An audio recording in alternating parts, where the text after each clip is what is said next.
Turn my headphones up. Yes. You are now listening to the sounds of Sports Reports is Ordered. I'm 2-5 and I got you know who, Mr. Logical, the one and only. What's up, people? Tonight, more picks. So we gave you our NFL division predictions. Now we're going to walk it all the way through to the Super Bowl. College football is here. So you might get a smile out of 2-5. And we're going to give you our playoff picks. And just a little bit more random stuff because you know how we get down. But Mr. Logical, what's the word? Yo, it's Friday, last week of the summer. Funny story. I'm in the store yesterday shopping with my son, and I'm getting shrimp. I'm putting it in the bag myself or whatever. I'm like, do you think I got enough? And he looked down. He was like, I mean, what are you trying to do? I'm like, well, it's a long weekend. I like to cook on long weekends when I have time. He's like, long weekend. I was like, yeah, I'm off. I'm off tomorrow. This was like I said, it was yesterday. So I'm off tomorrow, and I'm off Monday for Labor Day. He goes, Labor Day? I'm like, yeah, Labor Day is Monday. And I looked at him. I'm like, oh, yeah, summer's over.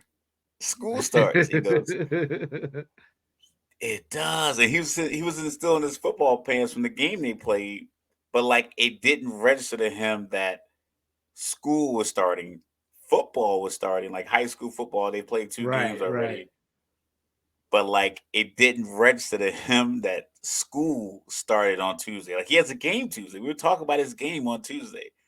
It didn't register to him that like, you also have to go to school that morning and then your games after school. Like it was so funny because you literally stand in the middle of the shop, right? Like, oh, it's this weekend. I'm like, yeah, this is it. This is the end of the summer.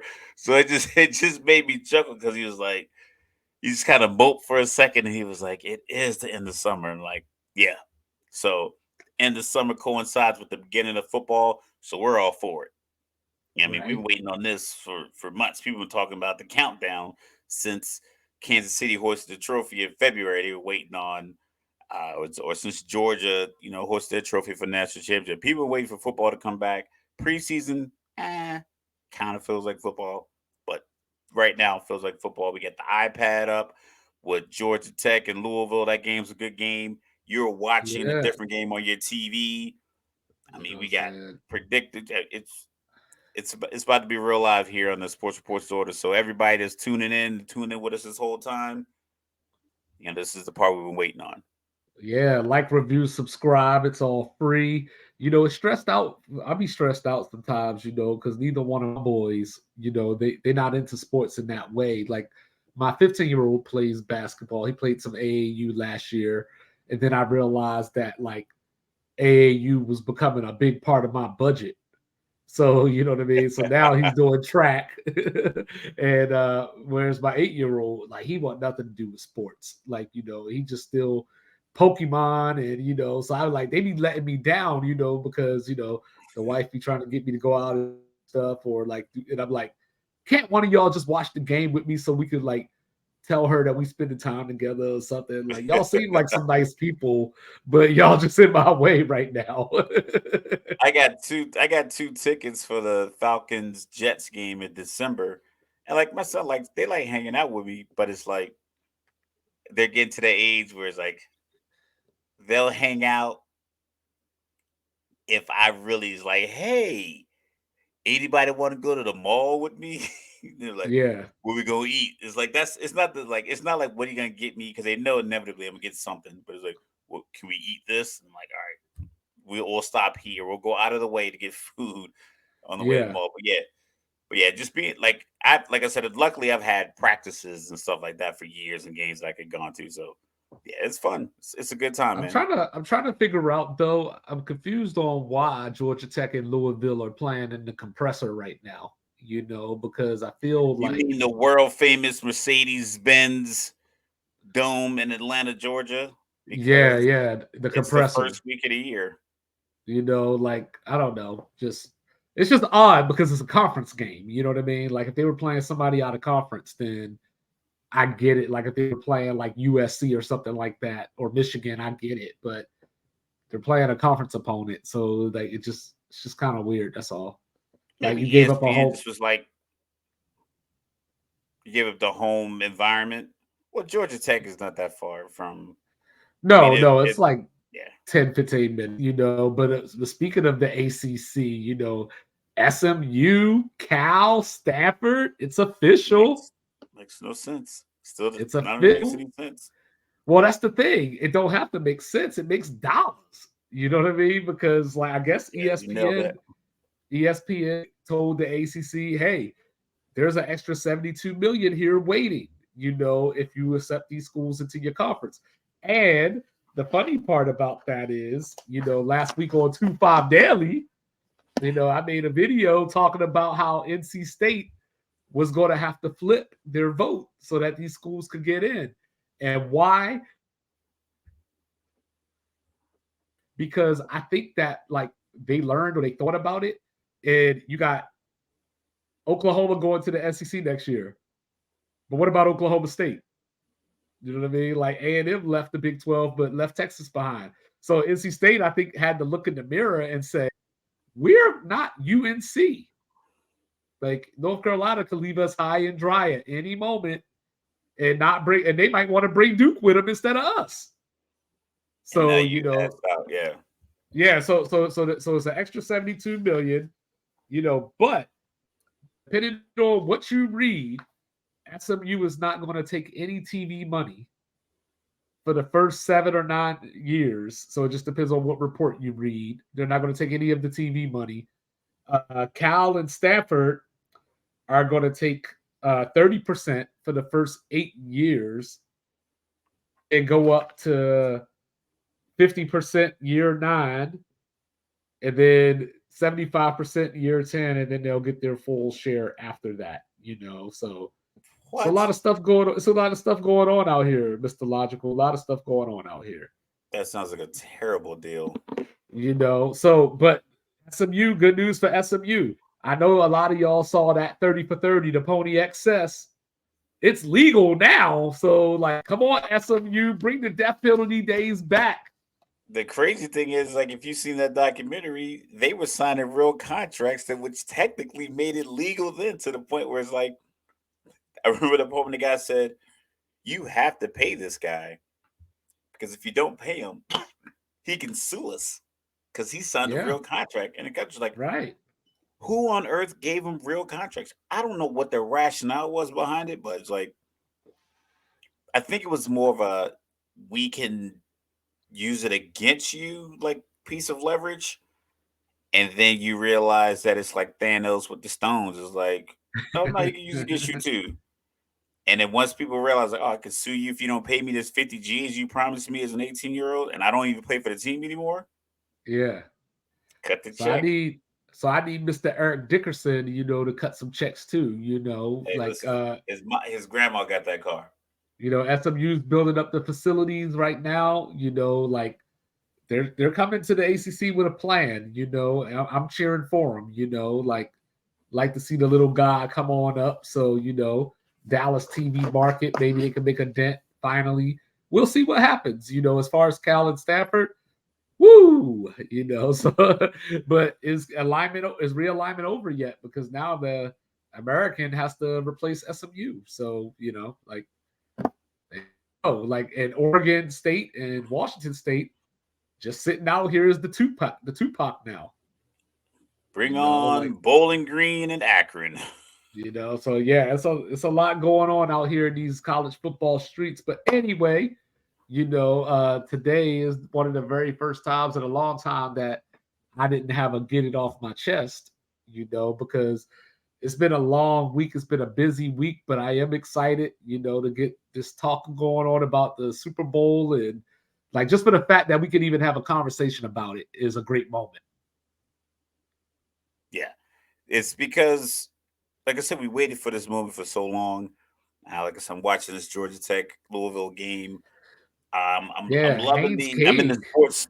I'm in the sports groups, and people are talking, and every year someone wants to predict someone falling off the mountain, like, oh, they lost their offensive tackles, the whole like it's if and I was thinking about this the other day. If you lose a couple of players in free agency and then you get replaced, you get new players February, March, mini camp, training camps, OTAs.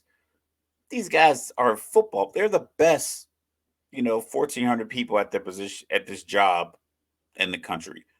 And if you're a starter, you're one of the best 600 or so players playing football. So if you're a starter on the Chiefs, and yeah, you're not Orlando Brown from last year, but you're a right tackle, left tackle, they'll figure it out. It's not like they're going to come in there and they're going to have five guys who've never played offensive line in the NFL. And it's like, oh, Right. this like calm down. Like, Yeah, they got a whole off season. they got a whole And off season. yeah, that was what hurt them against, Tampa, was that it was sudden. They only had 2 weeks. Yeah, they had 2 weeks to prepare, but like it was sort of, we'll get to college football later. But it's like the conversation I was having with people yesterday. They kept telling me, "Oh, Cam Rising's not playing. Are you going to come back now and admit that Florida's going to whoop Utah?" And I said, "No, I'm still taking Utah, because it'd be one thing if we were in the middle of the season and Cam Rising hurt, but he was hurt all off season. So like they already had packages built. They had a Those guys were playbook getting or first game team plan. reps all off season. It wasn't like when he got Right. hurt in the Rose Bowl and they had to put that dude Barnes in, and it was like, but yeah, Right. so So that's why I told them yesterday. I said I'm still taking Utah to win this game, because for one, I don't trust Graham Mertz. That's number one. Number two, Billy Napier. I like him. Don't think he's a fit at Florida, but we'll get back to that later. So NFL picks. Saying me and Mr. Logical was up in here playing with the play predictors, trying to figure this out. And and I gotta tell you, the playoffpredictors.com, it is so fun, but you gotta pay attention to what you're doing, because I yeah. was sitting up there, we came on here, we made these picks, these are the teams that's going to win these divisions. And then when I got to the playoff predictor, it was like, hold up, oh, you know what I got to do? I got to look at the schedule. I wasn't close. Looking at my own picks, I was like, how am I this far off? Like I was telling him earlier, I was like, I was gonna redo it, but it's so absurd. I'm just gonna pick it apart and then verbalize a better prediction. Cause I don't even want to I'll get into it. Matter of fact, I'll preface it right now. My predictor, because I was just going week by week and just reading through the matchups and thinking about, okay, where's this game, or this game's in Germany, one in London. Yeah, I'm just kind of looking at that. I got Kansas City 17-0. I'm like, that's not gonna happen. That it's just, but as I was looking at week to week, it's like, yeah, I don't think Cleveland's gonna beat them this week. And I was like, yeah, this is a big game with Cincinnati, but I'm like, I don't think Cincinnati's gonna get them. So I just kept picking them. And then I got Atlanta 15-2. I don't believe that's gonna happen. Now look, check this out. I don't know what the hell you were looking at. I don't know what you were smoking. I don't know what you were drinking. I don't know how the hell you got Atlanta to 15-2. Even if they were playing college teams, they might not go 15-2. I got them 5-1, splitting the division. They're gonna sweep. I got them sweeping Carolina and Tampa Bay and split with New Orleans.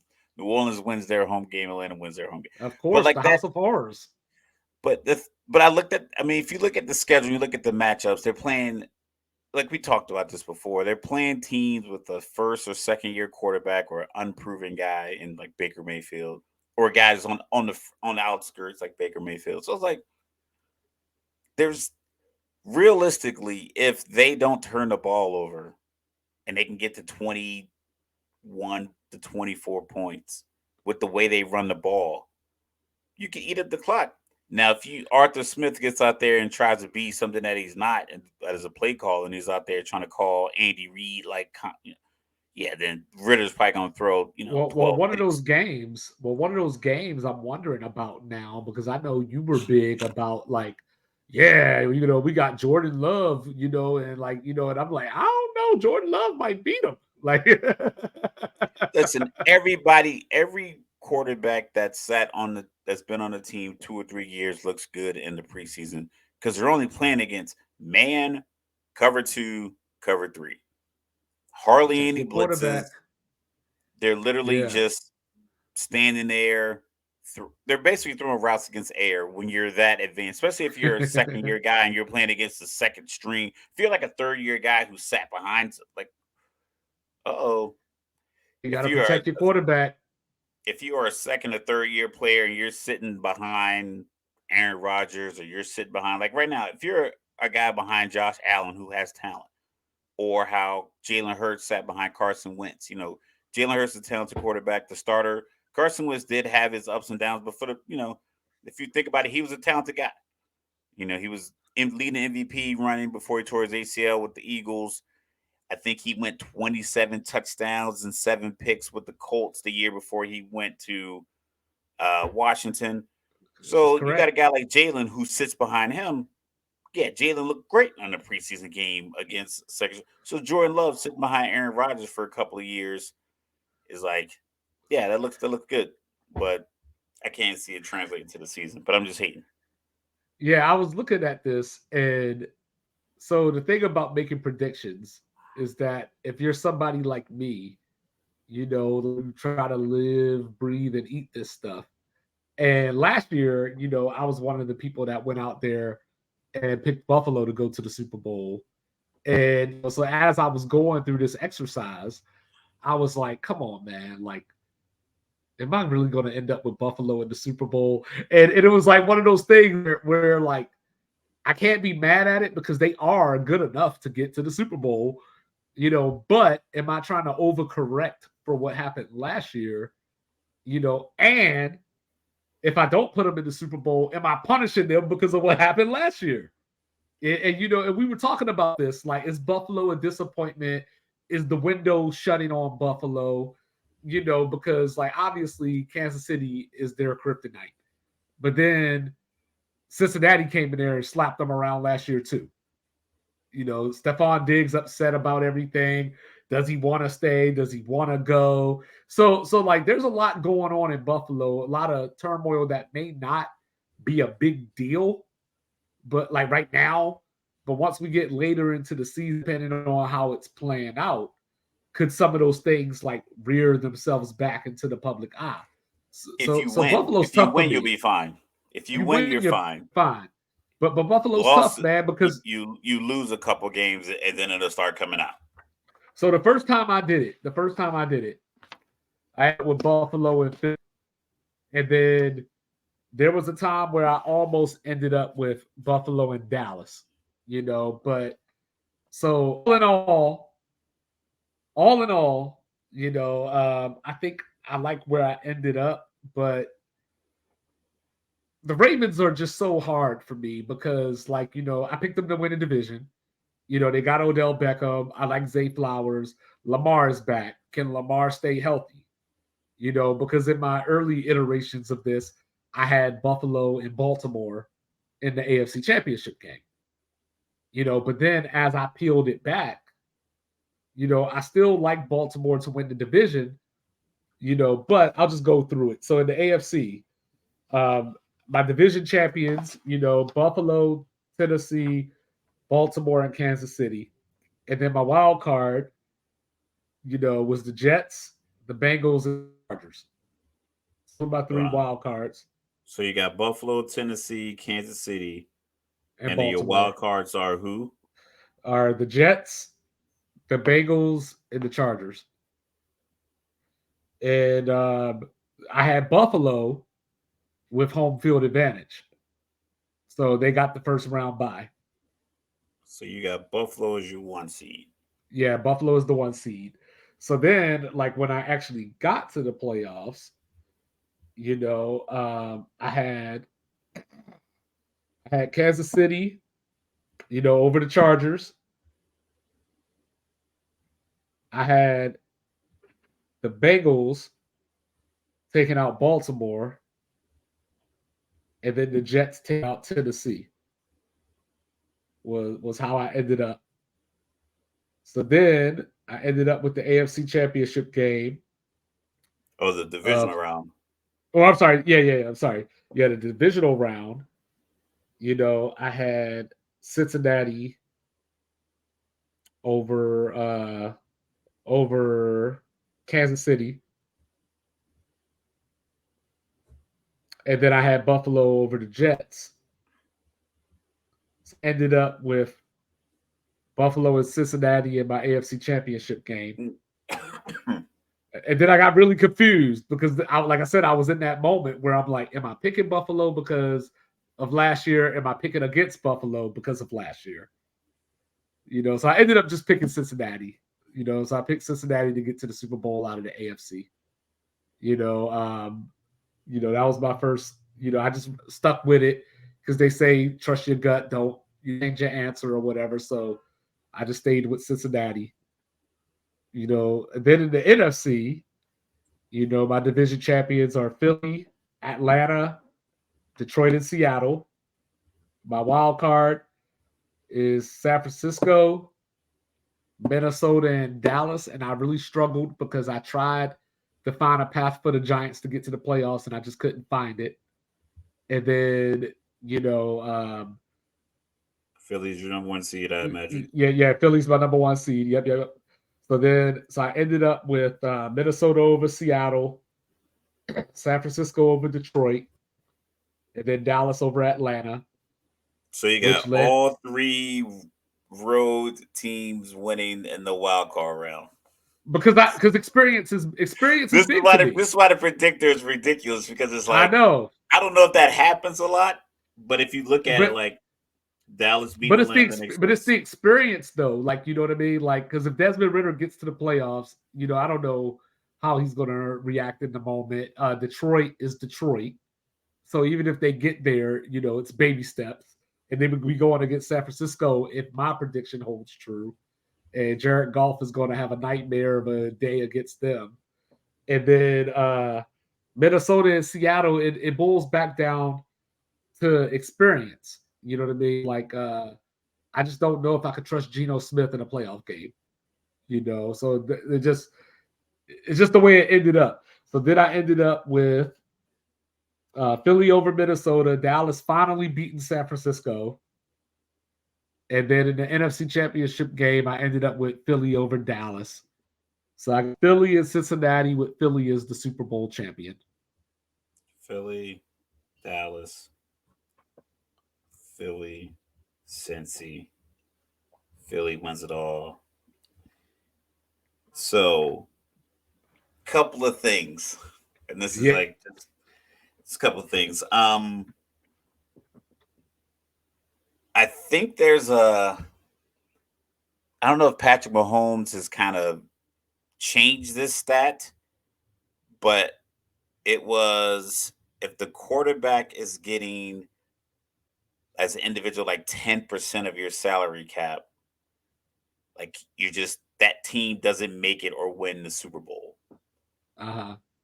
So if Cincinnati gives an extension to, I guess the extension wouldn't kick in until next year for Joe Burrow, and I'm guessing the same thing for right. It wouldn't affect this season. Jalen. So it won't affect the season. Buffalo will, because now they're paying Josh Allen his $260 million. So Cincinnati, I don't know if the contract talks are gonna impact their team as well as the calf injury. So it's like, how motivated is Joe Burrow to come back week one if his cap isn't 100% and he's not insured future cash from a very cheap organization? Like, there's high schools in Ohio that have indoor practice facilities, and the Bengals don't. So just put that perspective on how much money they don't spend on their team. Cincinnati and Kansas City are the two teams AFC that I feel can go on the road and beat anybody. And Kansas City is just because they got Mahomes. That's it, literally. Whereas Cincinnati, like, if you could win in Burrowhead, you could win anywhere. This Burrowhead nonsense. They won even a game. Like, it's one thing if it's like me. Like, if Philly's constantly going down to Jerry World and beating Dallas, or how San Francisco basically just owns the Rams, and you come up with a nickname based off of that. Atlanta Yeah. and Carolina, even to an extent for a stretch of years, whereas New Orleans just beating Atlanta, almost all the time. Yeah. You can Yeah. come up with something.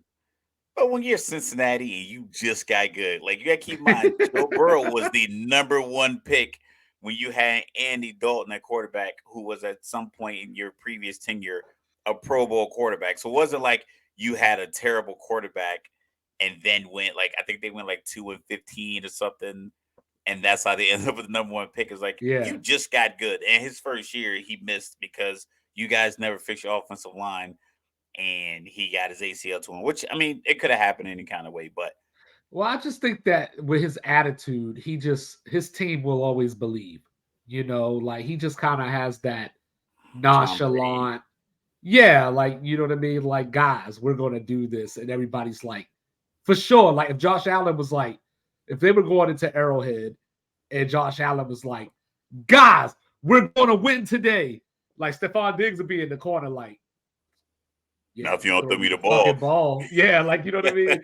Where it's like you know what I mean? Like if Herbert went in there and was like, we're gonna win, saying like somebody Austin Eckler gonna be like, y'all gonna well, give if me the Staley ball? doesn't go for it on fourth down, Yeah, you know what I mean? yeah, But if they all Joe have a Burrow, flaw.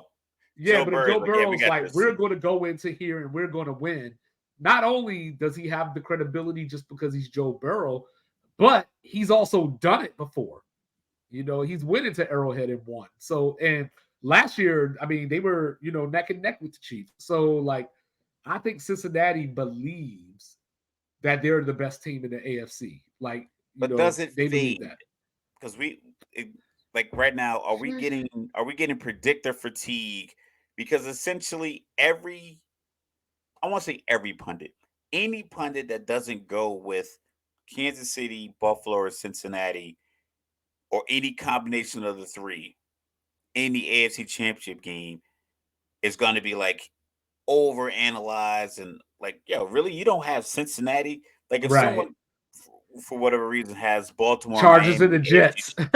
Chargers, Jets, it's gonna be like, what? You don't have one of these three out of the 16 available Right. teams? Like, yeah, like I don't have No, those one of them's teams. getting there. One of them's getting there. It's I a mean, it's a likelihood that none of them get there too. Like, granted, I know that's why I said it's I so mean, yeah, the ridiculous. I'm AFC a is deep. predictor. The AFC is deep, but AFC's like, deep. but I mean, Jacksonville could be history. a You have surprise. to some degree, you have to ride Mahomes until the wheels fall off. You know what I mean? Like, what is it? 5 straight years now, and not only 5 straight years in the They've AFC hosted the Championship AFC. game, They they've been hosted at it. home. Yeah. So Yeah. like you got to figure like, The Arrowhead Invitational, as Nick Wright calls it. Shout out the yeah, first one, there the you first Nick go. Wright. So, Yeah, the Kansas but City that's Chief see, fan. so that You what that means. So know? like having so after 5 years of it and calling it the Arrowhead Invitational is cool because they've done it for 5 years. Calling it Right. Burrowhead, it was like, yo, y'all are literally you didn't get the number one seed in your conference where you could have. So that's the thing is Right. like if they called it Burrowhead in the regular season after they were the number one seed last year, and then they were going back and they were just constantly beating Kansas City and Arrowhead, I'd get it. But I'm like, fuck, y'all, you just beat them a couple of times. One of them was at home, and it was by 3 points. And Yeah. it was like, oh, this is Burrowhead. Like, all right, cool. And then you went out there, and they didn't really. I felt like the game was a little bit. Kansas City had it more. Like, I felt like they dominated the game a little bit more. Just Joe Burrow just came through in a couple of fourth downs. I just feel like, ooh, that's a ball game in Yeah. The Louisville, compressor. in the compressor arena. 39 to We call 20. it. Yeah, 39-28. Louisville Cardinal up on Georgia Tech, who scored all 28 of their points in the second quarter, had a 28-13 halftime lead, had an 88.4% chance to win in the third quarter of this game. And Some Louisville said no. some about those teams from Georgia that just can't seal the deal. Like I don't know what's going. I don't know if it's the Except for the building's curse. Bulldogs. That's it. Well, I mean, Well, Atlanta, like Atlanta they the had the game title a with couple Jake of years Fromm. ago. No, back in the day, they had the game with Jake Fromm. Remember when they were putting out the memes that had Matt Ryan's head on Jake Fromm's Yeah, body? yeah. So Yeah, it happened. I remember the one year. Remember the one year they were playing Bama in the SEC title game, and they ran a Jalen fake Hurts punt for came in. no reason. Like they just ran a Jalen Hurts fake came punt, in for Tua.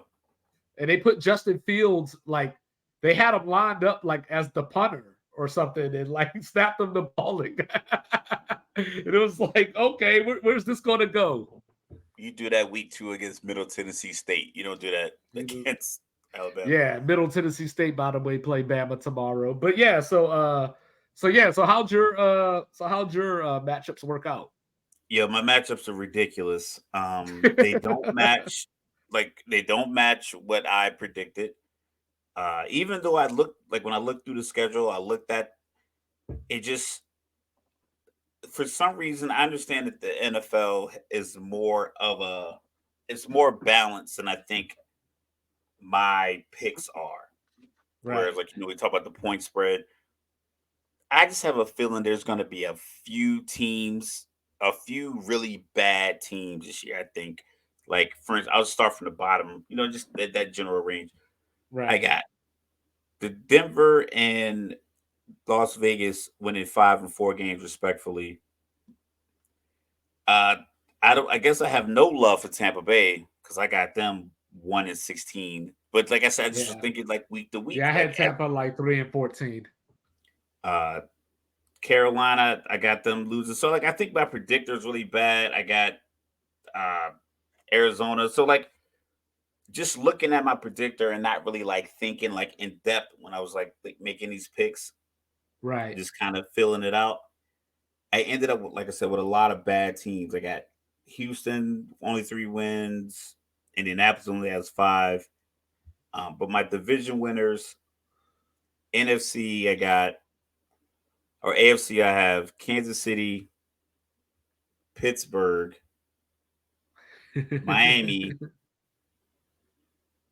and Jacksonville, which didn't make any sense because I didn't pick any of them in my the original conversation we had.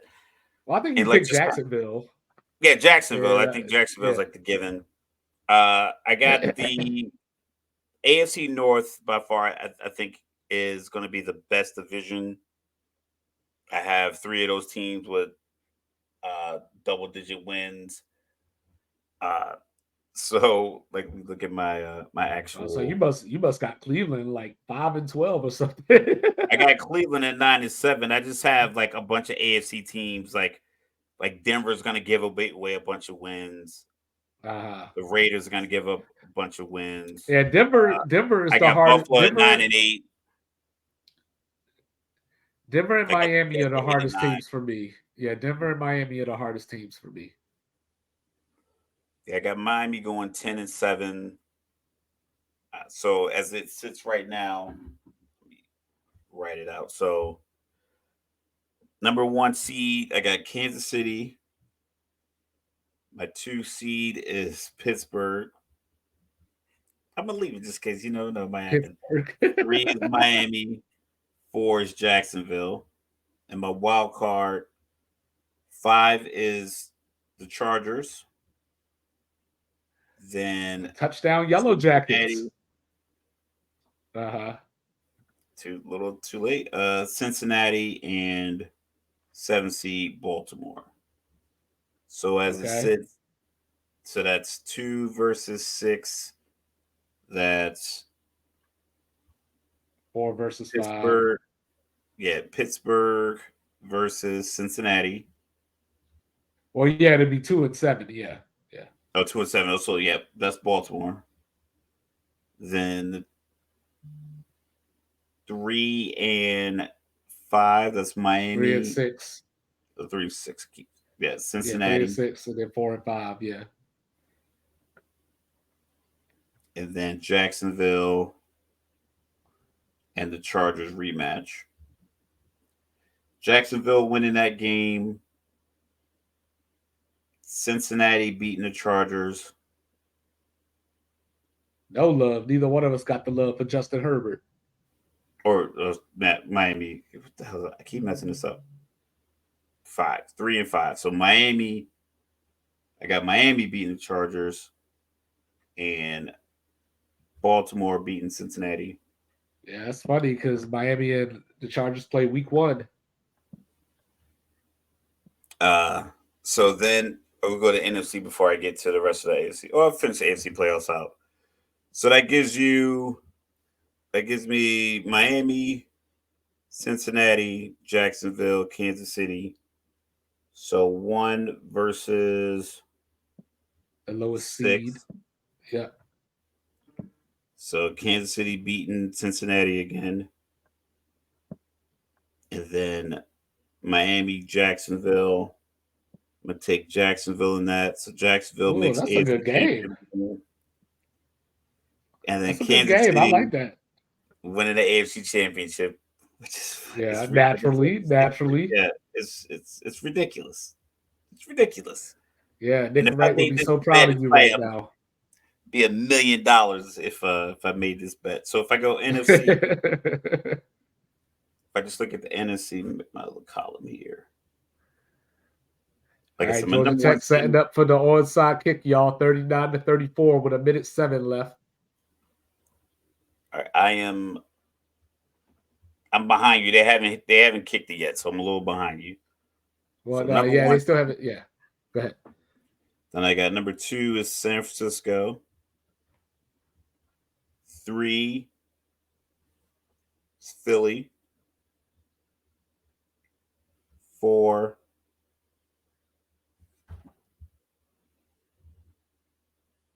is Detroit.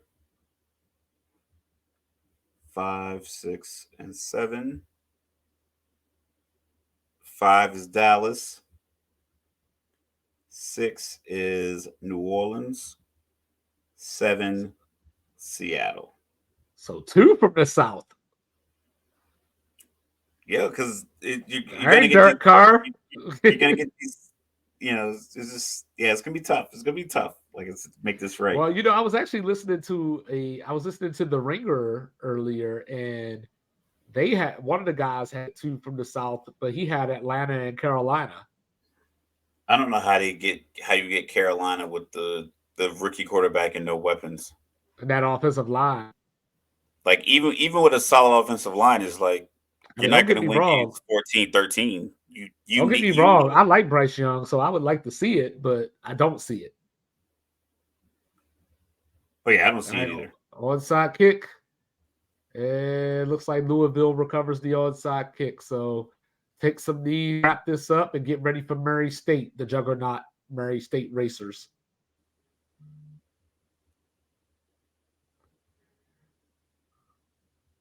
So my Terrible NFC kick. Championship game is Atlanta versus Philly.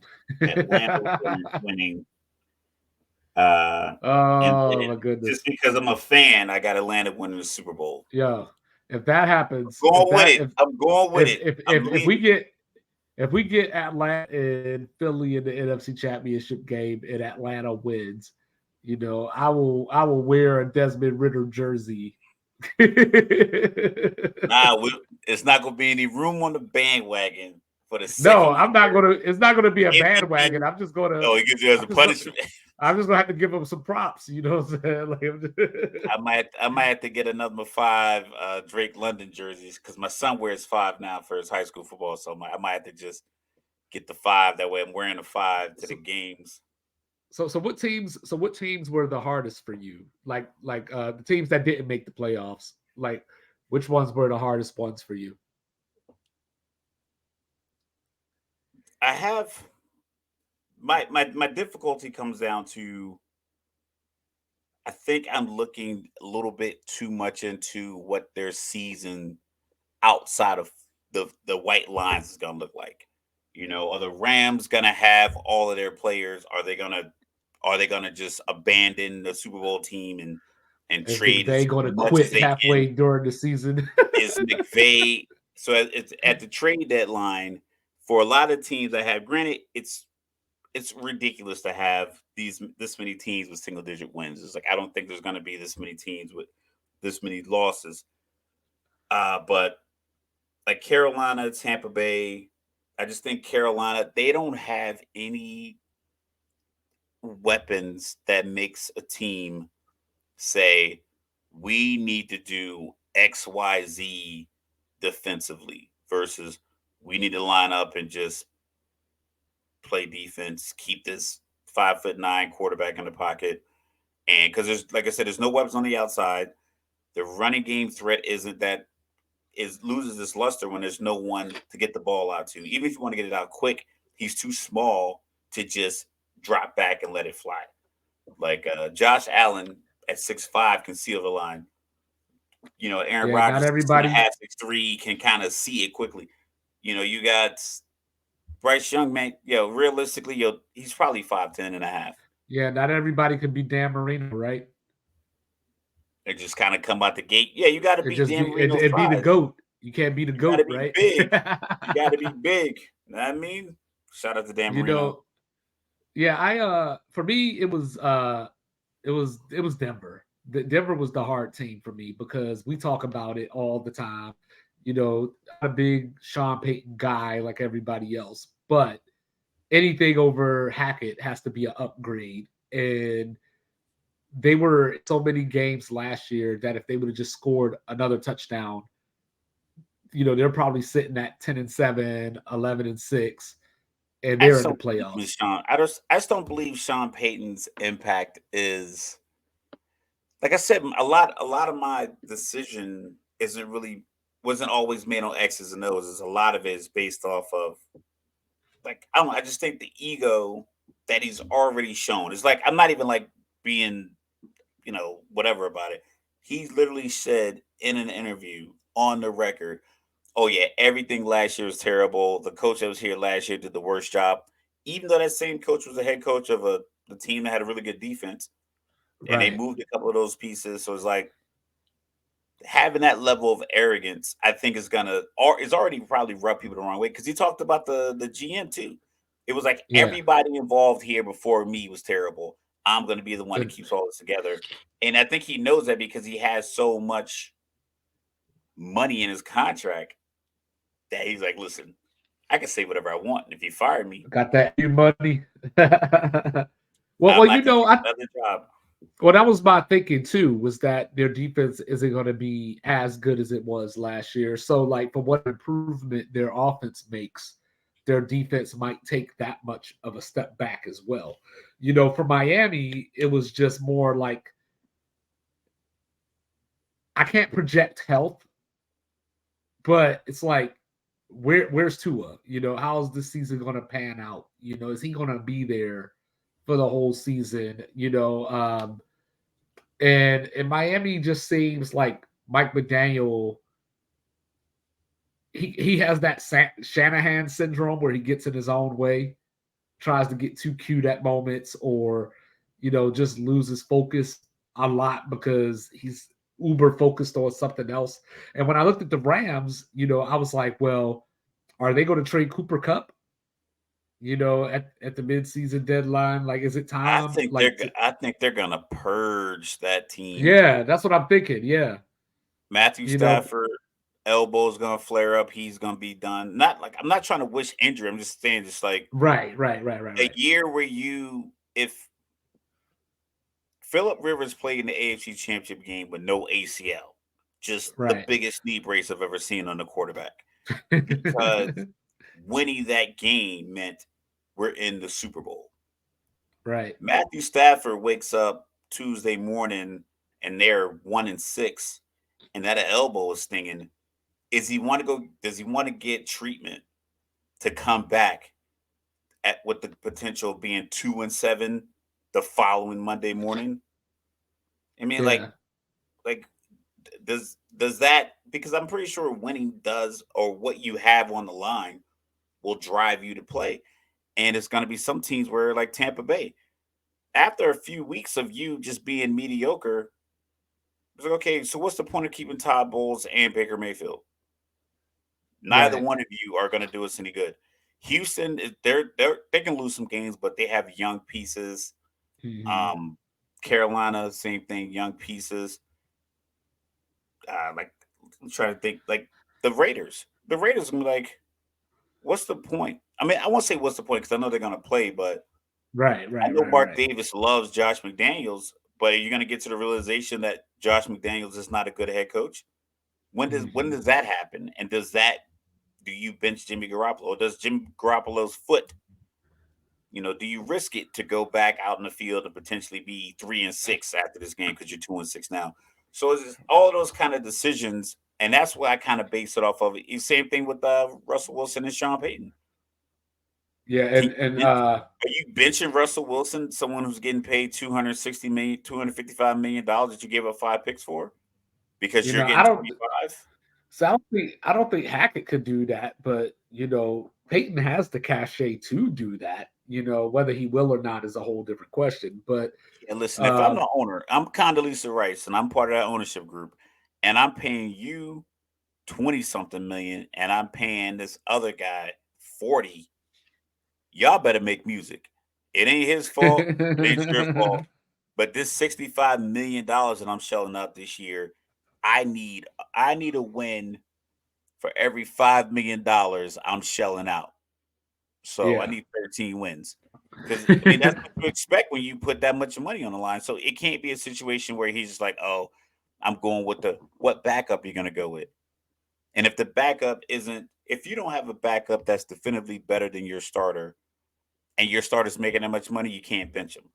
So do they right, just suffer through games? Do right. they just go 1-5 in division, And then split with the Raiders or something? Minnesota was tough for me too, just because of all their close games last year and not knowing how elite they are. Like I know they have Justin Jefferson and everything, but they're two sides of the ball. They don't have Dalvin Cook. So it was hard for me to look at them. It was hard for me to look at the Giants just because I don't know why. And it's not because they're an NFC East rival, but for some reason I just can't help when I look at the Giants, but to see a lot of mediocrity. Like I just like, and I don't know if it's just me looking at Daniel Jones a certain way, but I think losing Julian Love is going to hurt them. I think that I like Jalen Hyatt as a receiver, but I don't necessarily like the rest of their receivers. Our defense is going to be able to key in on Is he Saquon gonna this be a year. diva? Because he switched from 84 to 13. Oh yeah, Is that he gonna too. walk Going around to because turn into his idol. every is because everyone's saying that the Giants don't have an elite wide receiver core. Does that galvanize the wide receiver room, or does it turn someone into a little bit more of a selfish player? Like I said, even if it even if a it lot of does my galvanize, breakdowns have been outside of the like well, the even if it 120 does some yards. galvanize them, even if it does galvanize them inside the lines, that dude need to be able to play better. I mean, like you said, he had a top. I He think it played like could. a I top. think it could. No, I think he can too. But it's one of those things. Whereas, like we said about the Chiefs, like it's the Chiefs until somebody does something about it. Yeah, Like this is how I look at Daniel Jones until he does something about it. he has Darren Waller, so he has. He If does have Darren Waller. if That's a they can hell of a figure safety out, net. listen, leave the deep routes to the wide receivers. Give them space on the back end. Work that underneath stuff with Darren Waller. But I saw a game with Derek Carr targeted Darren Waller 20 times. It's like you threw 20 times to your tight end. It's like I Right. get it. He's a top talent, but he's matched up with a safety or corner. After like target number 10, the defense is basically okay. You're not throwing at anybody else.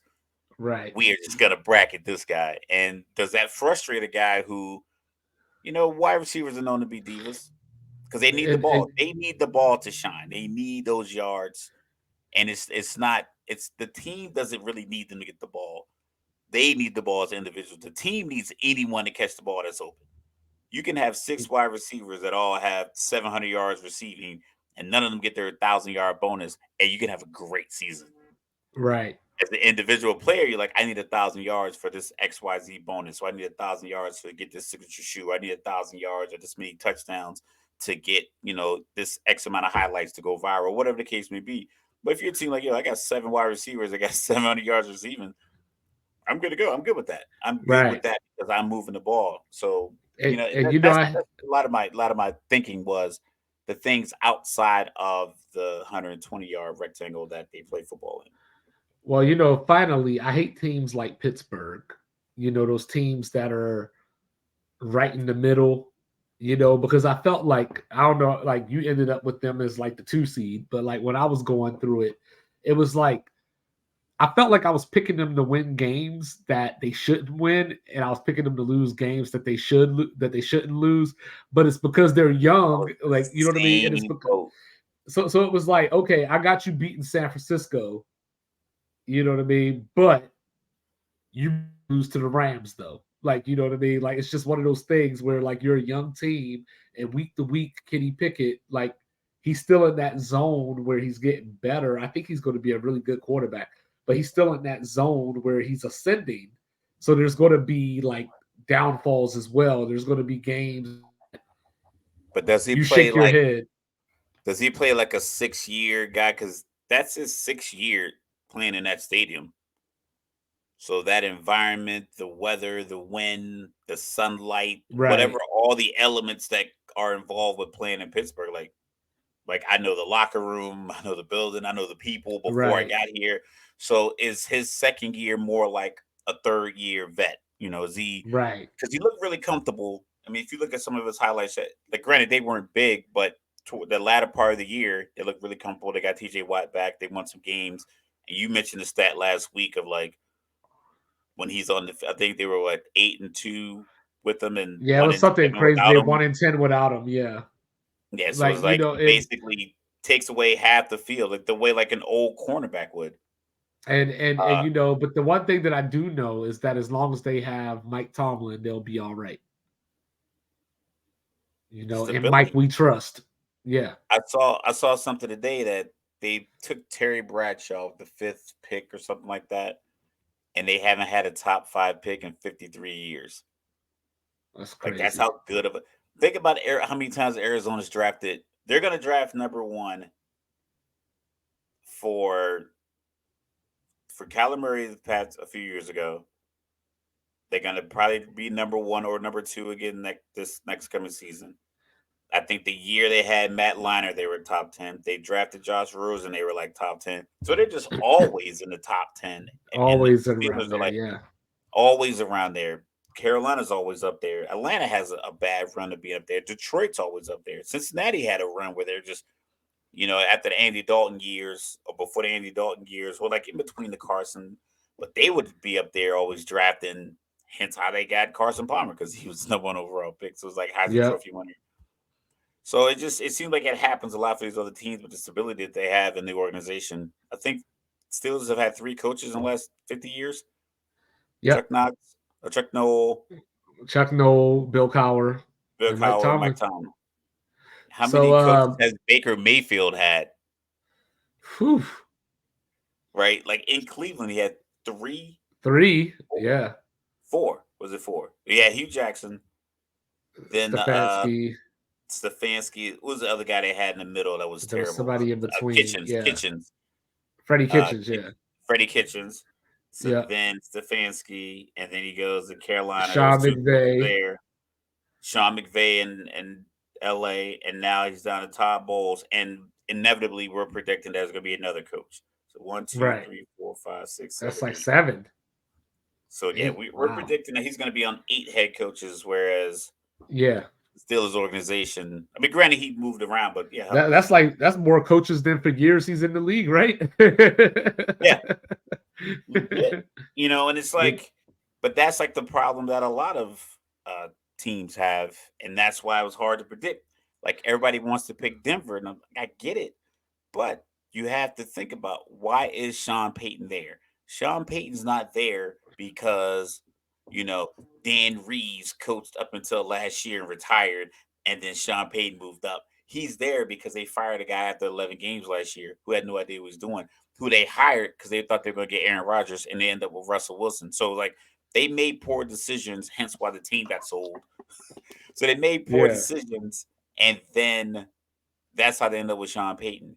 Or when people talk about, oh, Bryce Young and the Carolina's going to be in this position in a playoff position or playoff run, it's like, yeah, how they get the best quarterback in the draft? Oh, because they Granted, yeah, they traded up, but they were already a bad team.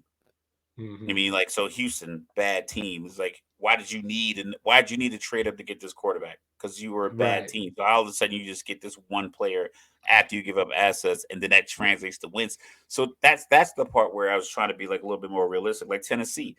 I think Tennessee has too many quarterbacks, and all of them have, I would say, enough talent, for like a better word, to play. Right. And I don't Right. think the relationship between coach and any of the three quarterbacks is solid because you've drafted quarterbacks 2 years in a row. And people say quarterback's the So most so important since we position. since we talked all this stuff about coaches, saying you got anybody for that you're looking at for coach of the year? Coach of the year. Who could do something? Dan Campbell. Okay. Dan Campbell, Detroit wins the NFC North, Dan Campbell. But Kevin O'Connell won the NFC North last year and didn't even get considered for coach of the year. Like, wasn't even what in the documentary Quarterback on Netflix, Kirk Cousins said, like, how was it that because he said he got a call like late, like Yeah, and they on went 13 and on 4. he's like, we went 13 and 4. We had the biggest comeback. We had one of the best. He's like, our wide receiver had one of the best plays of the year, and our coach is not even considered for coach of the year. So, Right. like, the NFL and the awards they're gonna have to have a little brainstorming session to figure that out. But I'll say Dan Campbell will get a shot. Uh, Sean Payton's turnaround would mean like 11 wins in Uh-huh. Detroit, and Russ looks like Russ under Pete Carroll. I think that'd get him consideration. Uh, if Houston just messes around, get a triple double, and they knock down 7 or 8 wins, I think D'Amico Ryans can get consideration. Not Frank Reich because he's a traveling coach in Carolina. Hmm. Uh, if Atlanta, like, granted, yes, I'm sticking with my Atlanta pick just because it's like I do it every year. At the week 8, we'll make a new one, and I'll be honest, if we're like 2-6, I'm like, all right, they're probably not going to win the Super Bowl.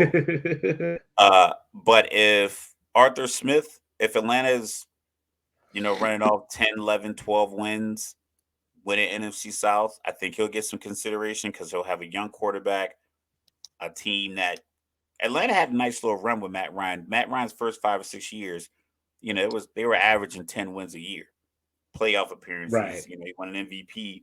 So they were in NFC Championship games, a couple of those trips. So it wasn't like Atlanta's been at the bottom forever, but for the last 4 or 5 years, post Super Bowl, and then the year they made the playoffs after that, they've been like a subpar, mediocre team for this many years. A couple of different coaches. Um, I think a guy who should get consideration for coach of the year but won't get it is good old Mike McCarthy down in Dallas. Because Hmm. if you're looking at Dallas right now, my predictor has them going 11-5. So that means Mike McCarthy's 3 years in Dallas, they will be 35-15. Yeah. I mean, so it's like so. But those Yeah. So those I'm those are, going. those are a few picks. My pick is going to be Pete Carroll. I think winning the West will do the job for him. Like I think Detroit, like we picked them both. We both picked them to win the division, but I still have them around that like that 10-7 area. I I don't agree think the with record matters with Detroit, though. I think the fact that they win maybe the it's just the fact division, that they're Detroit. Yeah. yeah, and they win the I agree. division. Yeah, I agree with Dallas. Obviously you have to consider Andy Reid or Sirianni if they were to go Nah, 3 or 15-2, they just won't. off of record alone. They would have they, Out, they would have done it last year. They didn't do it with out, Sirianni last year. outside of that, if the Dolphins, make a run, if the Dolphins can get to 11 wins, maybe Mike McDaniel gets some consideration. Do you have too much Um, talent though? You got to have a they story. do, they do, You got to but have I a mean, story. but they also didn't make the playoffs last year, or I mean, they made the playoffs last year, but Tua was hurt in a bunch of games last year, so I don't know. I think if they win 11 games, he could get some consideration. But I'm gonna stick with Pete Carroll. What about MVP? You mean the most valuable quarterback? Yep, MVQP, that's exactly what I MVQB. mean. I'm honestly, it's the same. I think Coach of the Year and Coach of the Year, MVP, and Comeback Player of the Year should not have the same kind of like criteria, but it Uh-huh. seems to have that. It seems like the Comeback Player of the Year is the encapsulates your off the field whatever happened to you, injured, you got cut, you've been passed around, whatever happened to you off the field, and then you persevere on the field, comeback player of the year. The Right. MVP should simply be like, how well are you playing compared to everybody else, not just your position. So if you add that to quarterback, it's going to be a guy like they already set the narrative with Aaron Rodgers turning the Jets around because they haven't been anything relevant really since Mark Sanchez and Rex Ryan got them back to back AFC Championship games, and even before then, their only Super Bowl victory is the guarantee with Joe Namath running up the field with his finger. So you Right. had this you have families because I told like I said, live in the Northeast, Jet fans. There, it's a family thing. Gary Vee is a Jet fan. He's like that's how he learned English when he came to the state. So it's like you just have such this long history of people being Jet fans that if he does well and the New York media is pumping everything out, that'll drive the narrative. Patrick Mahomes, he had 50 touchdowns his first year as a starter, was MVP, and then people started comparing his numbers to like his 50 touchdown year and not compared to other people he's playing against. So that just kind of takes away from the whole thing. So Nas ain't never make another Illmatic. you can't like you can't. It's That's the way almost people look impossible. at it. It's unfair, And but that's the way people look at it. yeah, so you have so your MVP. I want to say running backs. I want to give Chris McCaffrey some love because I think they're going to lean on him in San Francisco. I always But want to give Derrick Henry as some always, the love. question I want is, to give can he stay Tyreek Hill healthy? some love. I want to give Tyreek Hill some love because Tua has to throw it up to somebody. I want to give Travis Kelsey some love because he is going to be Hmm. the offense. He's going to be the 3rd and 7. I got to get it to a guy, but realistically, it's going to be a quarterback. Mahomes is obvious. Joe Burrow is going to be up there. For some reason, people love giving Josh Allen this extra love when it's like a lot of it's just poor decision making. It's like he wouldn't have to run if he Well, just threw the ball. If he well, threw it to see, Josh Stephon Allen. Diggs, he wouldn't have to scramble. See, Josh Allen is my pick, and I think that if they could find a way, I feel like they would try to find a way to get it to Justin Herbert if they could. You know what I mean? Like I really think they would try to give it to Justin Herbert. But yeah, I think Josh Allen, like this in my eyes, this is Buffalo's last chance. This is the last stand.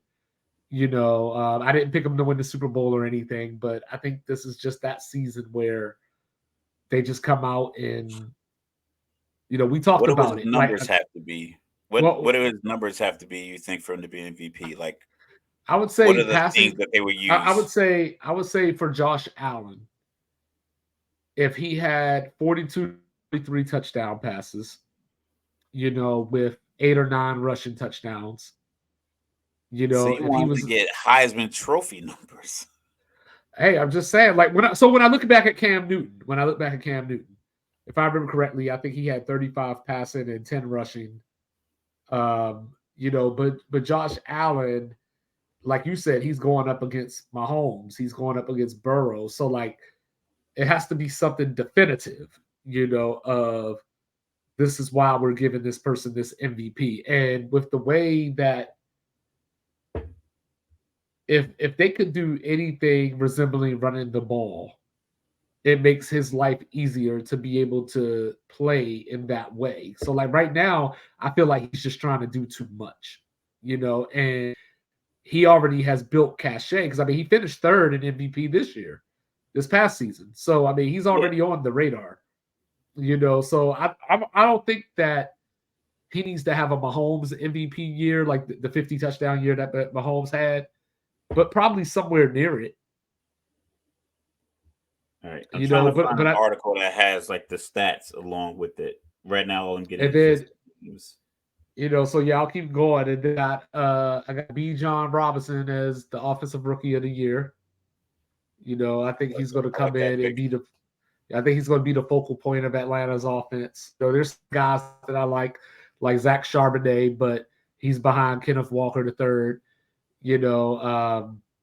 I like Jalen Hyatt from the Giants, but I just don't know if Danny's going to have the numbers that's going to give him the numbers as a wide receiver to win that kind of award. And then my defensive rookie of the year, I guess I kind of went chalk with it, but I'm taking Will Anderson for that one. I was thinking the Yeah, same like thing. yeah, that's my guy, man. Like I love that dude. Like he should be a commander one day. But especially since Chase Young is probably going to miss week 1, and as they say, or longer. So Yeah, he's out of there too. He's gonna be a nice hey Atlanta. I know y'all got an extra 5th round pick. yeah. But is Nick Bosa going to be? Are they going to work that out? They'll work it out. They'll work it out It's because when they start running uh inside zone runs to his side and there's nobody there to make that tackle or the backup guy, San Francisco's defense is legit. But it's like yeah, you have an elite when you have an elite guy at their position. I know it's hard. I won't say it's easy to replace because the people there to find. Like you're gonna find a defensive end that's built like right. your guy that you lost. Like I mean, granted, unless you have an anomaly like Jadeveon Clowney, who's like 6'5", 275, whatever. For the most part, you're gonna find another guy. They might not be able to do what your other guy does, but they'll be sturdy enough to where your defense won't take that much of a hit. But after All a I know couple of is games where you're just like, man, Nick would have made that play. all I That know is checks. Kansas City. If Kansas they City you better get run stop up the playing. middle, yeah. If they can't stop anything 3rd and 6, and people just run around the middle on 3rd downs, or they don't have any sacks or any quarterback pressures, and those young cornerbacks are out there just flailing at passes because everything's getting through, then yeah, they'll call Christian like, listen, man, we'll give you 29 million over 4 years. We'll guarantee 75% of it. Like they're gonna have to Yeah, do something. yeah. But I yeah, just so need if them to you stop playing real quick, around. yeah, real quick with the Mahomes thing, and this is why, like I say, the narrative off the field and everything else drives the voting even more. These were Mahomes stats last year. He led the NFL with 5,250 yards passing, 41 touchdowns, and a QBR on a scale of 0 to 100 at Yep. 77.5, Yep. while leading the Chiefs to a 14-3 record. And he set the NFL record with 5,614 total yards on the season. He Mm-hmm. didn't get a unanimous MVP. Joe Burrow got a first place vote. No, Jalen Hurts got a first place vote. Josh Allen got a first place vote. Yeah. Last year it was pretty much a 2-man race for the most part. It was just those two, Hurts and Yeah. Mahomes. It was. I So mean, to me, it was Josh Allen obviously getting the first. Mahomes. It was obviously Mahomes. You You can't know, you can't but but argue but I you can't argue against even if those other guys' numbers were close. His numbers were so much more, just impactful and it just so that's the problem. So like if he doesn't if he throws if Mahomes goes out there this year, he has to throw 44 touchdowns Mhm. with less like because Juju Smith Schuster's gone. I know Juju isn't like this top notch wide receiver. He's always been a good number 2, but he was experienced Mhm. and that he's gone. Now you have some wide receivers that, got their hoisted trophy. Sky Moore caught a touchdown, then Tony caught a touchdown, and the guys got to make plays in the Super Bowl, but they're still young. Right. And then they got the guy James from the Giants. We got Stanford, Hawaii highlights. Oh, that game Yeah. just started. I'll probably put that on here in a second.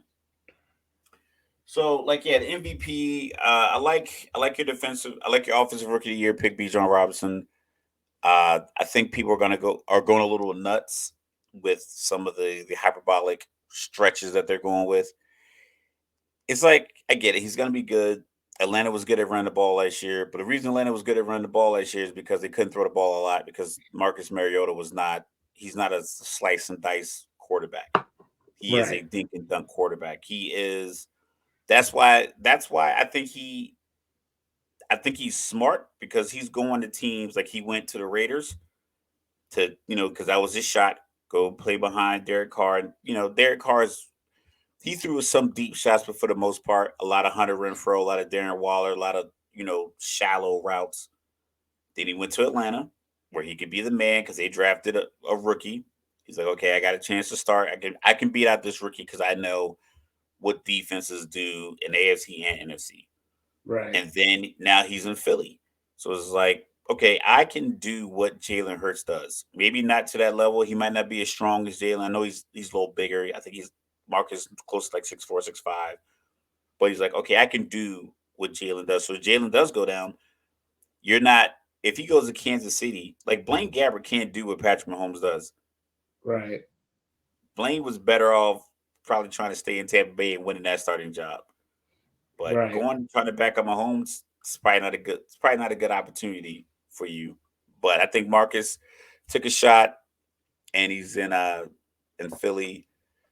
Uh, and like I said, that's why like the Bijan Robinson getting a lot of yards. I know Kadero Patterson's over 30. Maybe they'll limit his touches, but you got a playmaker who wants the ball.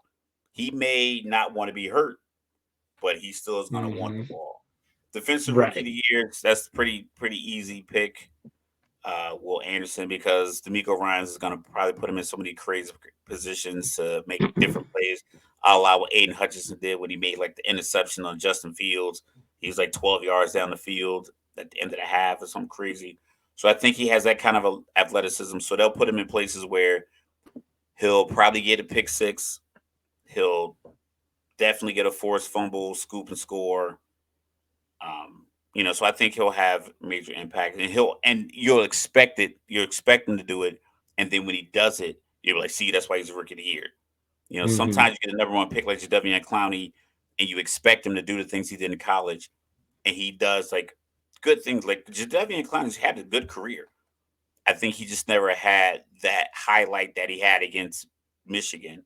He's Right. never had that highlight in NFL. I don't recall a pick six. I don't recall like a big strip sack. I don't recall a big playoff impact play, but he's been there making good plays his whole career. He just hasn't had that kind of level of impact where I think Will Anderson So, will have that and then he'll win the award.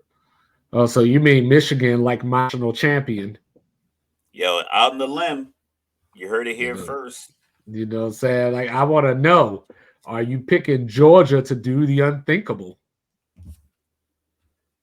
A three-peat and I think the reason the three-peat is so difficult is because if we look back on the last like 20 years, teams that won the national championship, their quarterback was normally pretty dynamic. Cam Newton, Tim Tebow. Uh, I mean, granted, Jameis, Jameis, Marcus you Mariota know. didn't win, but he was competing. Cordell Jones. So a lot of these Hmm. guys they don't play for 3 years. So the quarterback having the elite quarterback coupled with a really really good team puts you over the top. Whereas Georgia luckily just didn't have an elite quarterback. They just had an advantage at quarterback because he was 4 or 5 years older than most of the defenders that he was trying to beat with his eyes. 4 or 5, 6 years of college, going and getting it out of the mud. So he wasn't going to leave after one good year. Right. So like I think that's why the three P probably hasn't happened because most of those guys go Well, not two only that, years but out. it's also hard to three-peat when one loss can eliminate you.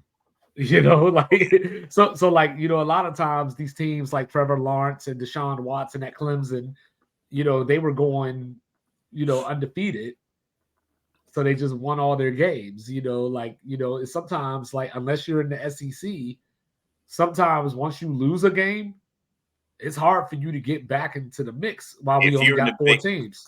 if you're in the Big 12 from the time that this playoff started until you were fifth every year, if you had one loss, and they were just waiting to see if Big Ten Penn State or Big Ten Ohio State or Big Ten Michigan was going to win that championship game, and they're going to leapfrog you every Yeah. year. So yeah, that's definitely very Well, I tough. mean, yeah. So like Lincoln Riley got in a few times, and that's the problem with college football in general is that from year to year, like in the NFL, you have tangible things. Like if you're Kansas City and you just won the Super Bowl, and then hypothetically you go out and get Stephon Gilmore, then it's like, yo, Kansas City fixed a weakness right there, and they were already the champion. So you could see Kansas City like making a move again. Whereas in college football, these dudes come and go, but we still be like, well, hey, Alabama got Nick Saban, so like they're still a contender. Like even though Bryce Young is gone, like you look at Georgia, you just mentioned Stetson Bennett, Carson Beck coming in now that none of us have seen play since high school, and Yo, it's do they like, have the greatest name quarterbacks in Georgia or what? yeah, like yeah, and it's like, oh yeah, Georgia will be fine, or like we use history in college football to project the next season. So like, your top three, top four is always going to be the teams that we know. It's going to be Ohio State, it's going to be Michigan, it's going to be whoever. But at some point, not to be the illogical, but at some point, it just doesn't work for a year, or 2 years. Like, it just doesn't work anymore because now you got to get that guy some experience. And it will work once he gets the experience because you still got 5 stars everywhere else. But sometimes there's just a year where it doesn't work. That depends on how you buttered your bread as far as like your scheme offensively and defensively. Georgia never really pegged me as a team that threw the ball around a lot. So Right. having Stetson Bennett throw it, 25, 26 times a game wasn't outrageous because they were known Nick Chubb, uh, Sony Michelle, No Sean Marino, Todd Gurley, James just Cook. constantly James Cook, just run the ball, play defense. I mean, you got the Philadelphia Bulldogs up here in Pennsylvania, just playing good, hard, solid defense, big boys up front, and you can win. So you can. I think your lack of a quarterback in college football doesn't kill you because if you're, especially if you're a top team, if you're Right. Georgia, Right. uh, Bama, Clemson kind of hurts because they don't have the elite NFL talent on their defensive side of the ball year in and year out the way basically SEC does. So they have that, or you have the Big Ten. So some of these schools just have elite playmakers defensively. They're going to make a play. They're going to get you a short field. You're going to get the ball at the 35. You're going to get the ball at midfield. You're going to get a block punt. You're going to force multiple punts throughout the game where your quarterback can get in the groove and you get an opportunity to get your team some points. So I think that's the kicker. That's how these teams can you can just say, well, we got Georgia still going back because they'll just rely a little less on their quarterback early on, and then as the year goes on, especially if they're still undefeated, then they'll get more and more confidence. Well, But Georgia yeah, definitely well, always out of that. Georgia definitely has the schedule to get back. They play South Carolina week 3. So unless Spencer Rattler becomes, that quarterback that we knew him to be in high school or that he played as towards the end of last season, Georgia should get through that. And then they're probably on cruise control until they go to Knoxville. Now they do go to Jordan Hare in between that down in Auburn. So that could be a tough game just from the rivalry aspect. But when you just look at Georgia's schedule, there's a lot to be desired because like when you look at Alabama, for example, they play LSU, of course, because they're in the same division. They go to A&M, they play Ole Miss.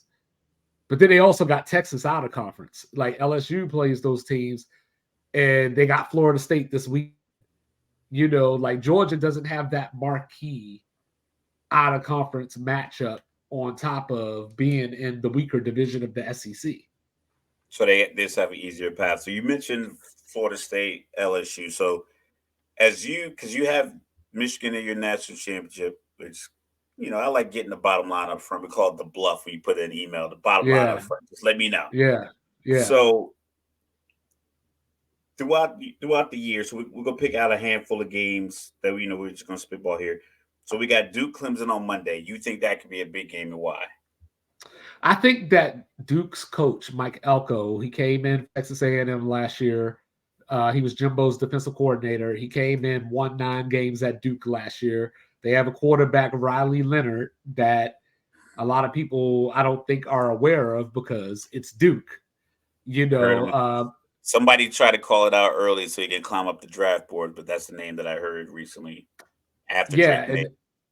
and you always got to be a little leery, because schools like Duke they don't always get spotlight games like this. This is a standalone Labor Day night game at home. Clemson breaking in a new quarterback, new offensive coordinator, even though he's a great offensive coordinator. He came from TCU, if you remember, who got spanked around the national title game last year. But leading up to that, 70 points. But leading up to that, TCU's offense was hitting on all cylinders and everything. So Clemson's going to be breaking that in, and I just think that a lot of people think that last year was a fluke for Duke. I don't think that Duke is going to win 10 games this year, but just for first game of the season, standalone game in time. And when I look at Cade Klubnik, Clemson's quarterback, everybody thinks he's going to be great, but so far we haven't seen that. He went to Notre Dame last year and they lost 35-13. They got whooped against Tennessee in the Orange Bowl, without Hendon Hooker, because Cade Klubnik couldn't lead them. So, and like I said, new offensive coordinator who is a better offensive coordinator than what they had. But we just got to see what that mix is. Like, is he a fit for that system? Are they gelling right out the gate? And Clemson, to your point about playmakers, the one thing about Clemson that I don't understand is how a school as good as them don't necessarily have top end wide receiver talent. They were pumping them out though. You had DeAndre they were Hopkins Justin Ross, Sammy Watkins, Justin Ross. So like you would thought they were creating like this pipeline to where Deion Kane was good for a little bit, but since that time, they haven't really had any other big receivers that have come out of there that were uber talented and that were the best receiver in the ACC or one of the best receivers in the country. They haven't had that, and I would say that at least the past 3 years. So Clemson is one of those teams where I think they're good because of Dabo. They're good because of they do have talent. They have solid pieces, but like you said, they're not Georgia. They're not Alabama. They're like that next tier below, which is still better than Duke. But Riley Leonard is the type of quarterback with his legs that could make up for. He could Anthony Richardson it. You know what I mean? Now, with that being said, what it looked like last night without the playmaker at the quarterback position. That's the dynamic piece of college football. Right. It's like having a playmaker that can make plays with his legs. It just makes the defense have to think. Like I heard somebody mention it, like with Lamar Jackson is like defenses have to think, then react versus that half second just react. That half second is like, does he still have the ball? Oh, and now he's already in a hole, and you already got a guard on you, blocking you at the second level, and it's like, all right, he's 12 yards down the field now. Now, with that being said, I'm not saying that Duke is going to win Monday night. I'm still picking Clemson to win, but it might be one of those games that we look back later in the season. If Clemson does lose a game at some point, we might see some things that happened against Duke that they just weren't good enough to take advantage of. But they might, I don't want to say lay the blueprint, but they could show you some things within Clemson's game that could be exposed. Okay, and you got your matchup. I don't know if you're gonna be as biased as I was Woo! with No, I'm not the going to be biased. I'm not going to be biased. Florida State I, University and Louisiana State University so this is playing my on thing. Sunday. This is my thing. They played last year in New Orleans, and for 3 quarters, Florida State dominated that game, and I feel they took their foot off the gas. LSU got back into the game. FSU had the ball at the 2-yard line with a chance to go up 2 scores. They call a toss play, fumble the pitch. LSU gets the ball back. They run back down the field, drive down the field 98 yards, get the touchdown. Florida State blocks the extra point. Everybody's like, Florida State escaped. And it's like, no. Florida State dominated that game. Like, they just had a miscue on their own end. And so this year, I think LSU is better because year 2 of Brian Kelly. So last year, he took them to the SEC title game in his first year. So, you got to give the respect. You got to give the credit. Florida State, I think, is still the better team. The game is in Orlando versus being in New Orleans. So simply put, I think both teams are similar to what they were last year. They're returning a lot of what they had last year. Florida State won in New Orleans, so I just think it's practical to pick Florida State to win in a more of a home game. And Mason Smith is neutral suspended. site. Neutral site in Orlando. Just like last year, neutral site was New Orleans. But Mason Smith got hurt last year. His absence was a big reason why Florida State dominated that game. He's suspended for this game this weekend. So, I mean, like, when I just look at it in totality, LSU was the favorite. Silly NIL stuff, right? When he got paid before NIL. Like, why are you even investigating that? Like, why are you even investigating that? Yeah, he should not be suspended. But then also, like, LSU was favored by 2.5. So if I'm in that Florida State locker room, my thought is, we went in New Orleans, and for lack of better words, it was a 1-point game. I know what the final score said, but for lack of better words, we whooped them in New Orleans last year. And we got the same exact team back. And some dudes that were injured last year are back. You know what I mean? So, like, I just feel like Florida State has the advantage. Now, with that being said, if you're going to lose this game, like, just from looking into the future, I would probably rather be Florida State and lose this game, because if you lose this game as Florida State, you go to Clemson on September 27th, so you could get an as good win as you had a loss, and then you could just win out from there, take some momentum with you, winning in Death Valley and going forward. If you're LSU and you lose this game, you still got to go to Tuscaloosa. You still got to play A&M. And you still got Georgia. Potentially Georgia in the SEC title game. They don't play them during the regular season.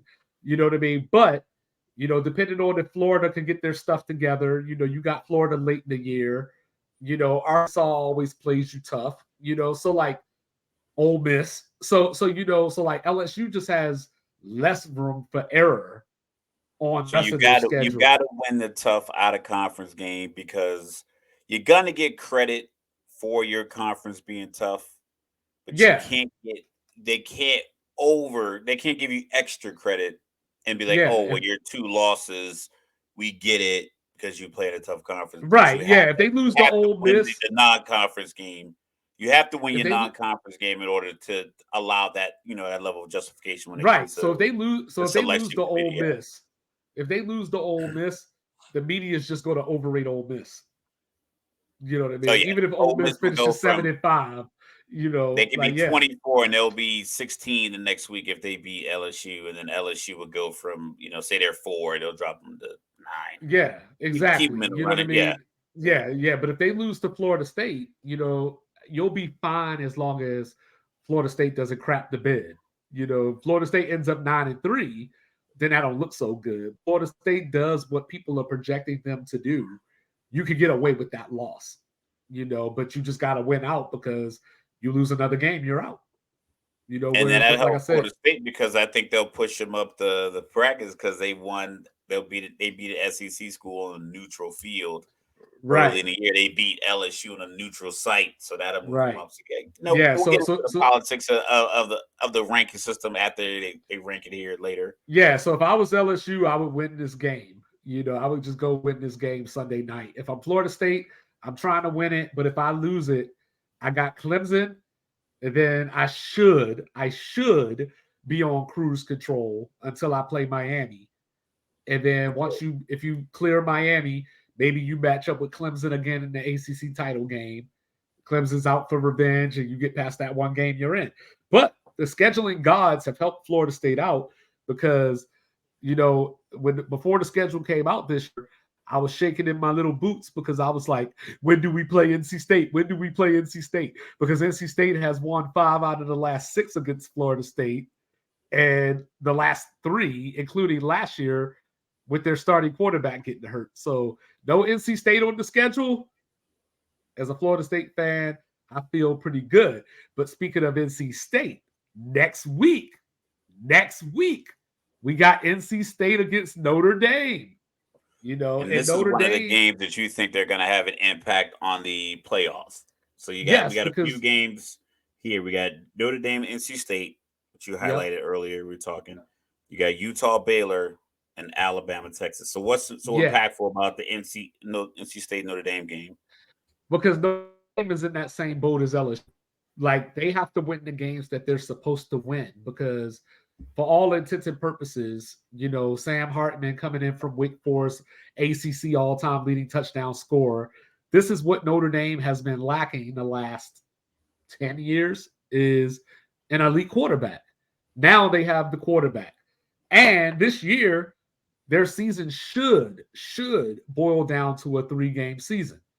They host Ohio State in a few weeks. They go to Clemson at some point this season. They host USC. So 3 games right there. You go 2-1 in those games. You don't drop anything else that you shouldn't. And Notre Dame's right in the middle of the playoff conversation.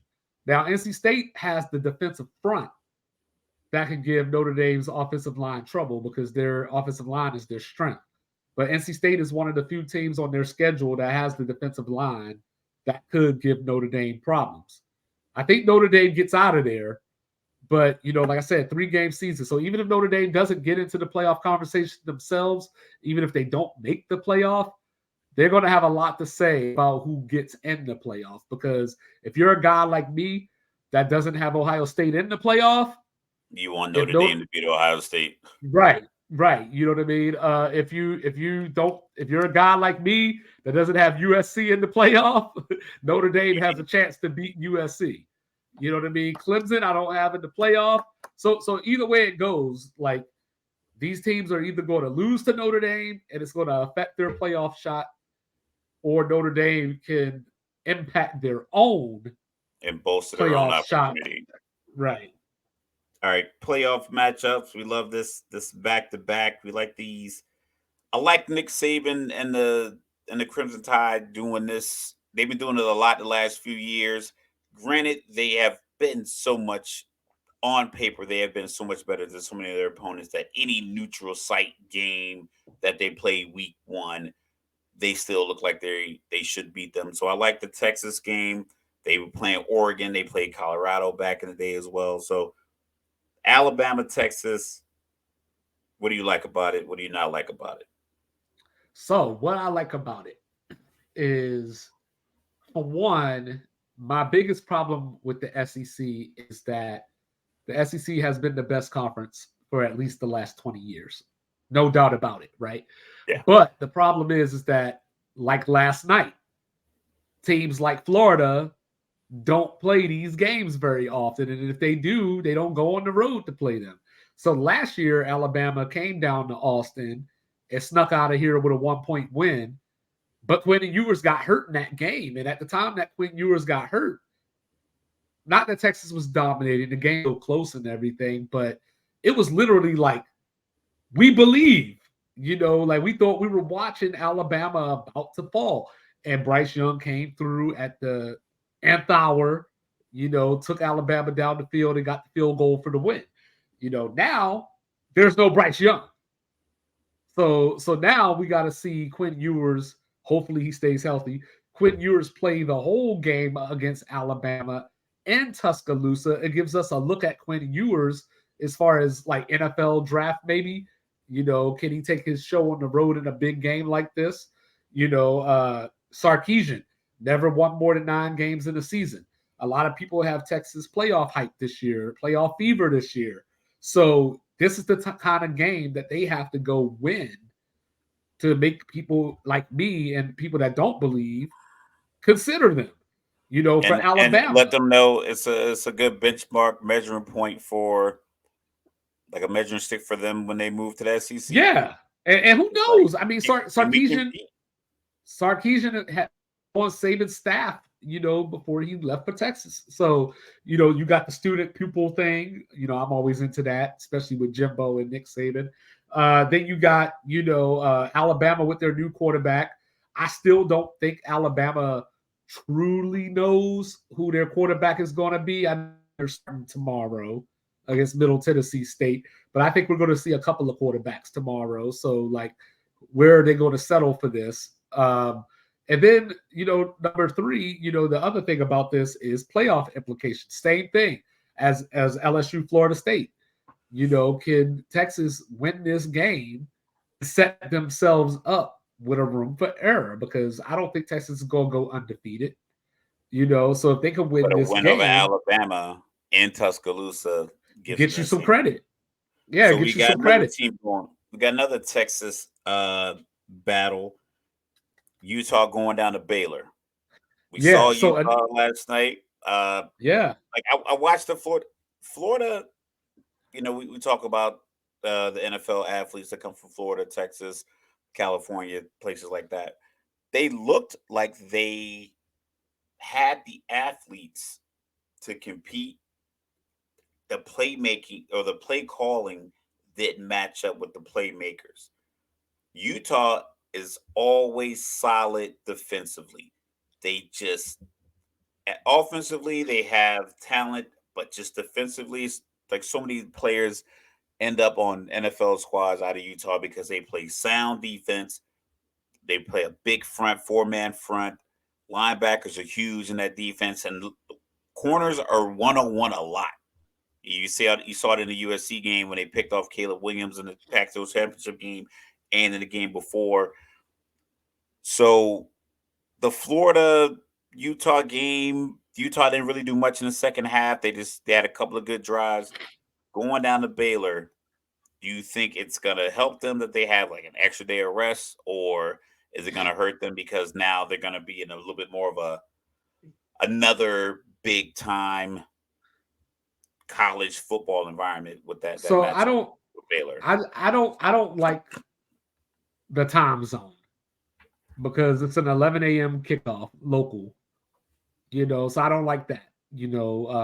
Coming over from the mountains, and I mean it's only an hour difference, but but I still think playing that early, that's for those early because you gotta get to sleep at night the night before. That's just early in general. 11 o'clock. That's just super early.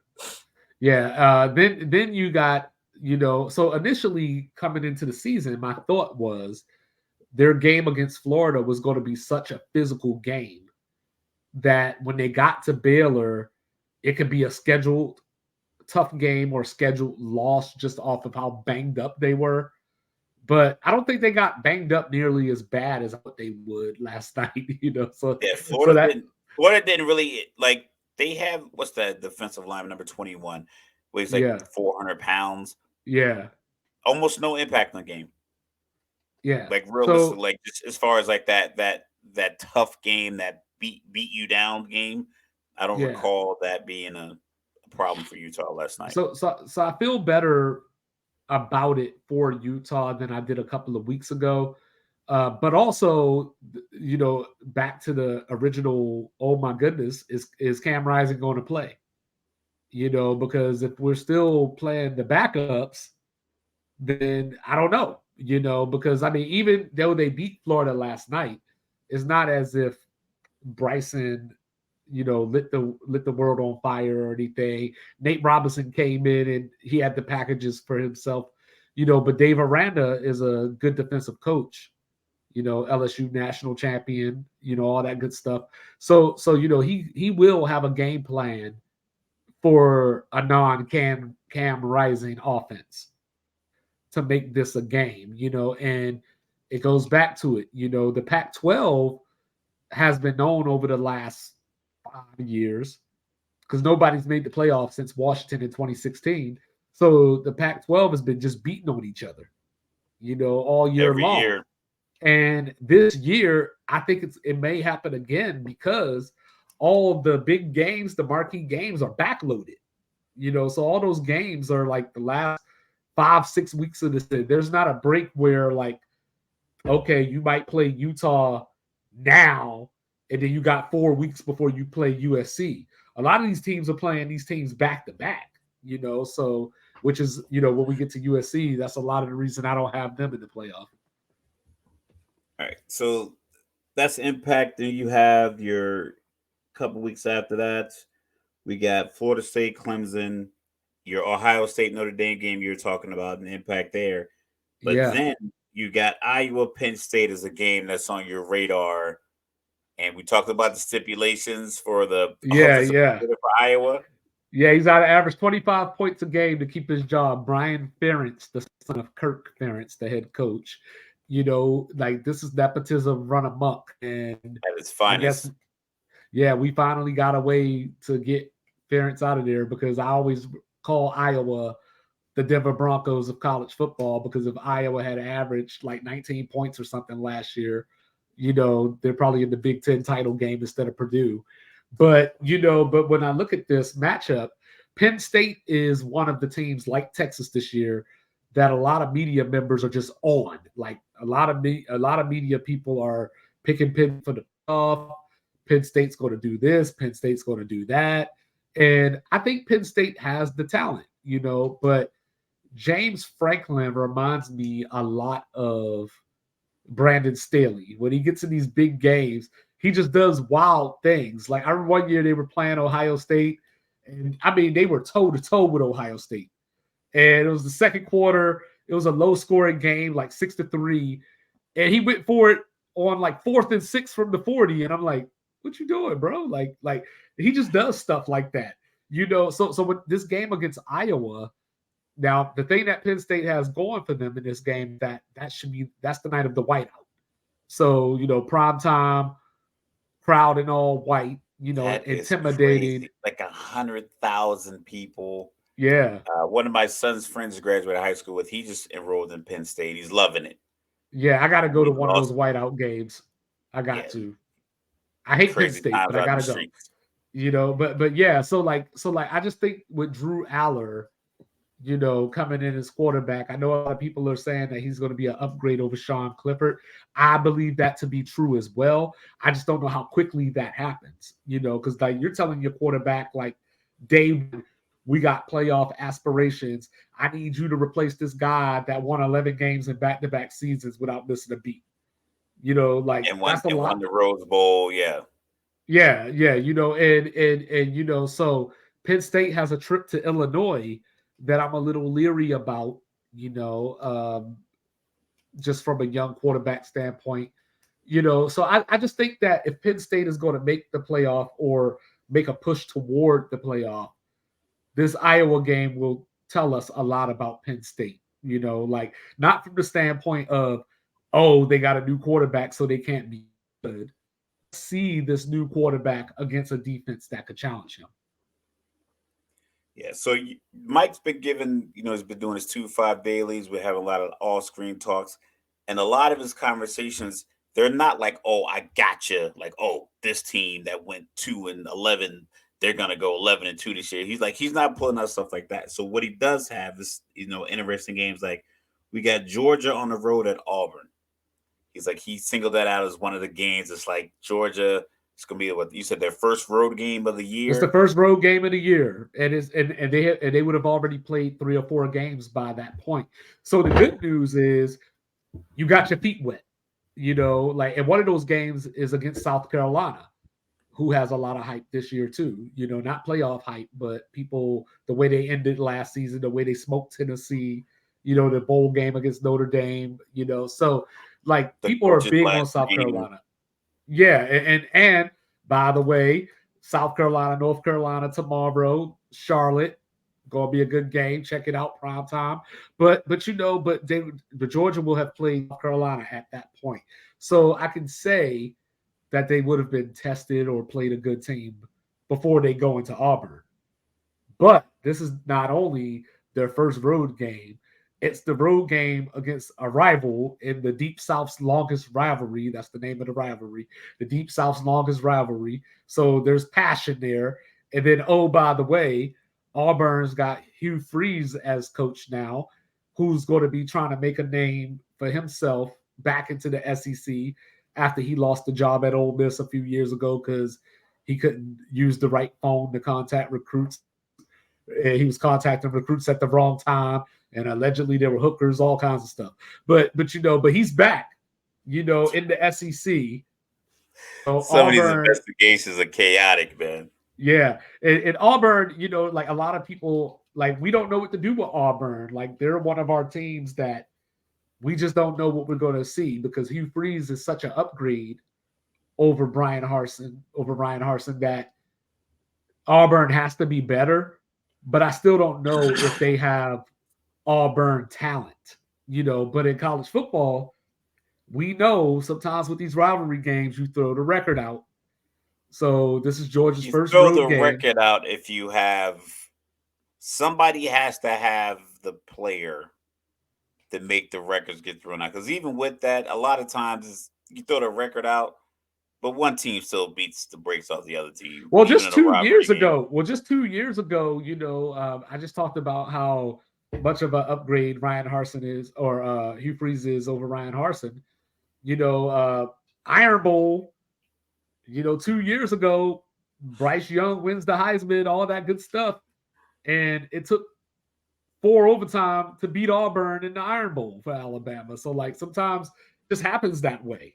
Like I'm not saying Auburn's whole season is going to be like that, but Yeah. you got the number one team coming in there, and I expect Auburn to be undefeated by that point. Like both teams will be undefeated.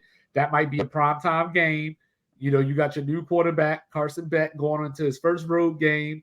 Hugh Freeze did beat Bama twice when he was the coach at Ole Miss. So this is what he does. So that's what I'm It's up for saying. these Like, big games. yeah. So I'm not. So I still think Georgia wins. I got Georgia going undefeated up until they go to Knoxville. I think Tennessee will knock them off. But basically, Georgia, outside of whatever problems Auburn could impose on them, Georgia's on cruise control until they get to Knoxville. Unless Kentucky can do something about that. All right, so then we got coach versus disciple, Bama and A&M. Yes. This is a game you're Yes. really interested in because a couple years ago, A&M with the kick, we all saw the highlight of the Yes. kicker's girlfriend, like, you can do it, 47. You can do Yeah. it. Everyone's crying and screaming.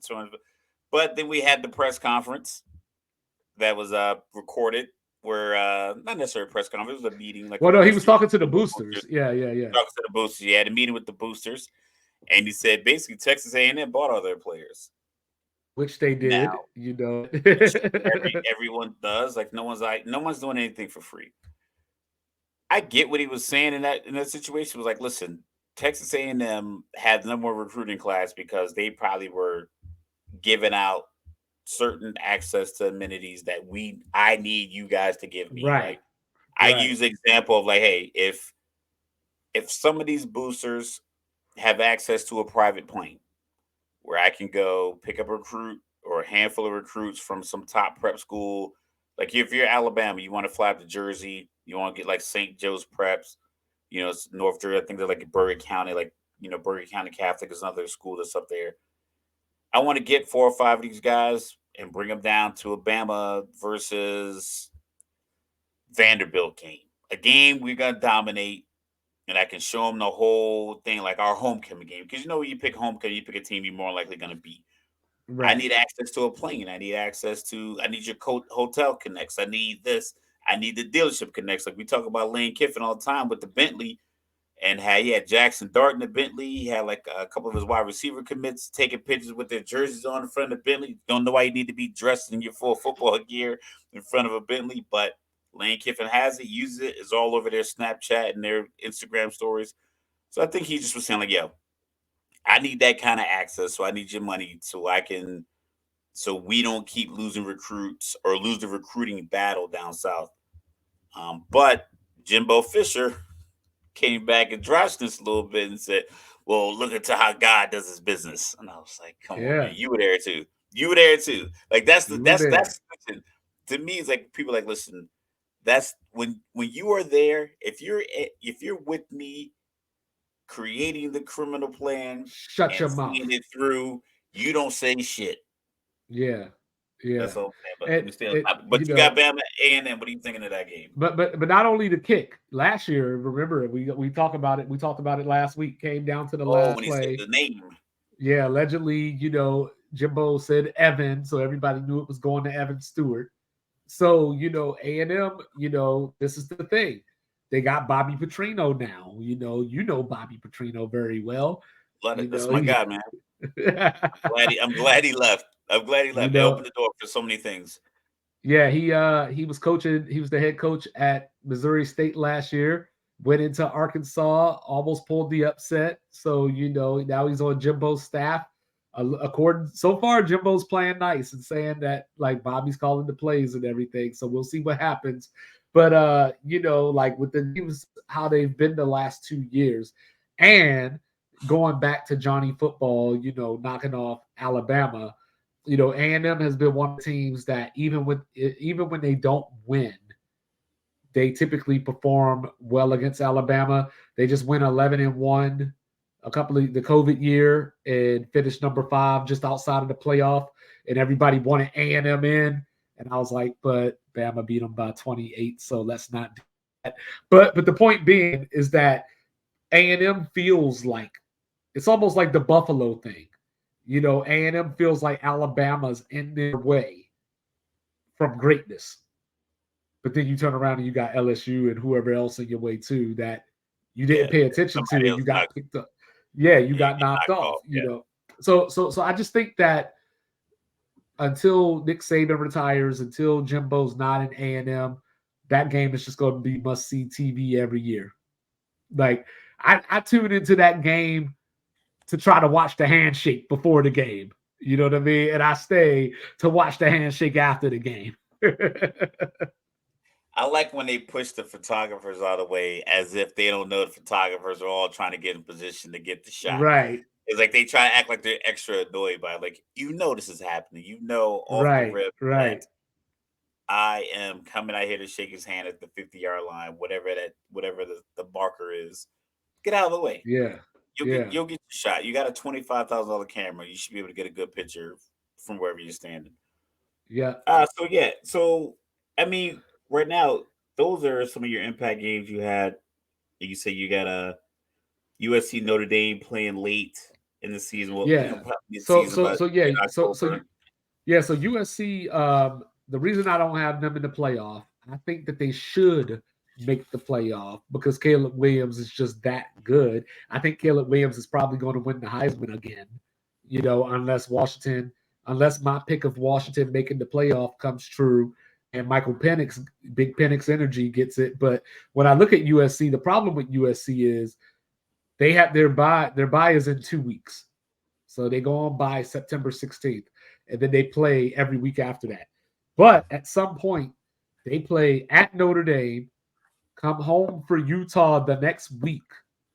They get a breather with Cal, then they get Washington, and then they close at Oregon, and then at home against UCLA. That's rough. And that's what I mean about the Pac 12 beating each other up and not doing each other any favors. Like the Yeah, that's way a that tough these game games are, stretch. yeah, the way that like USC is your bell cow.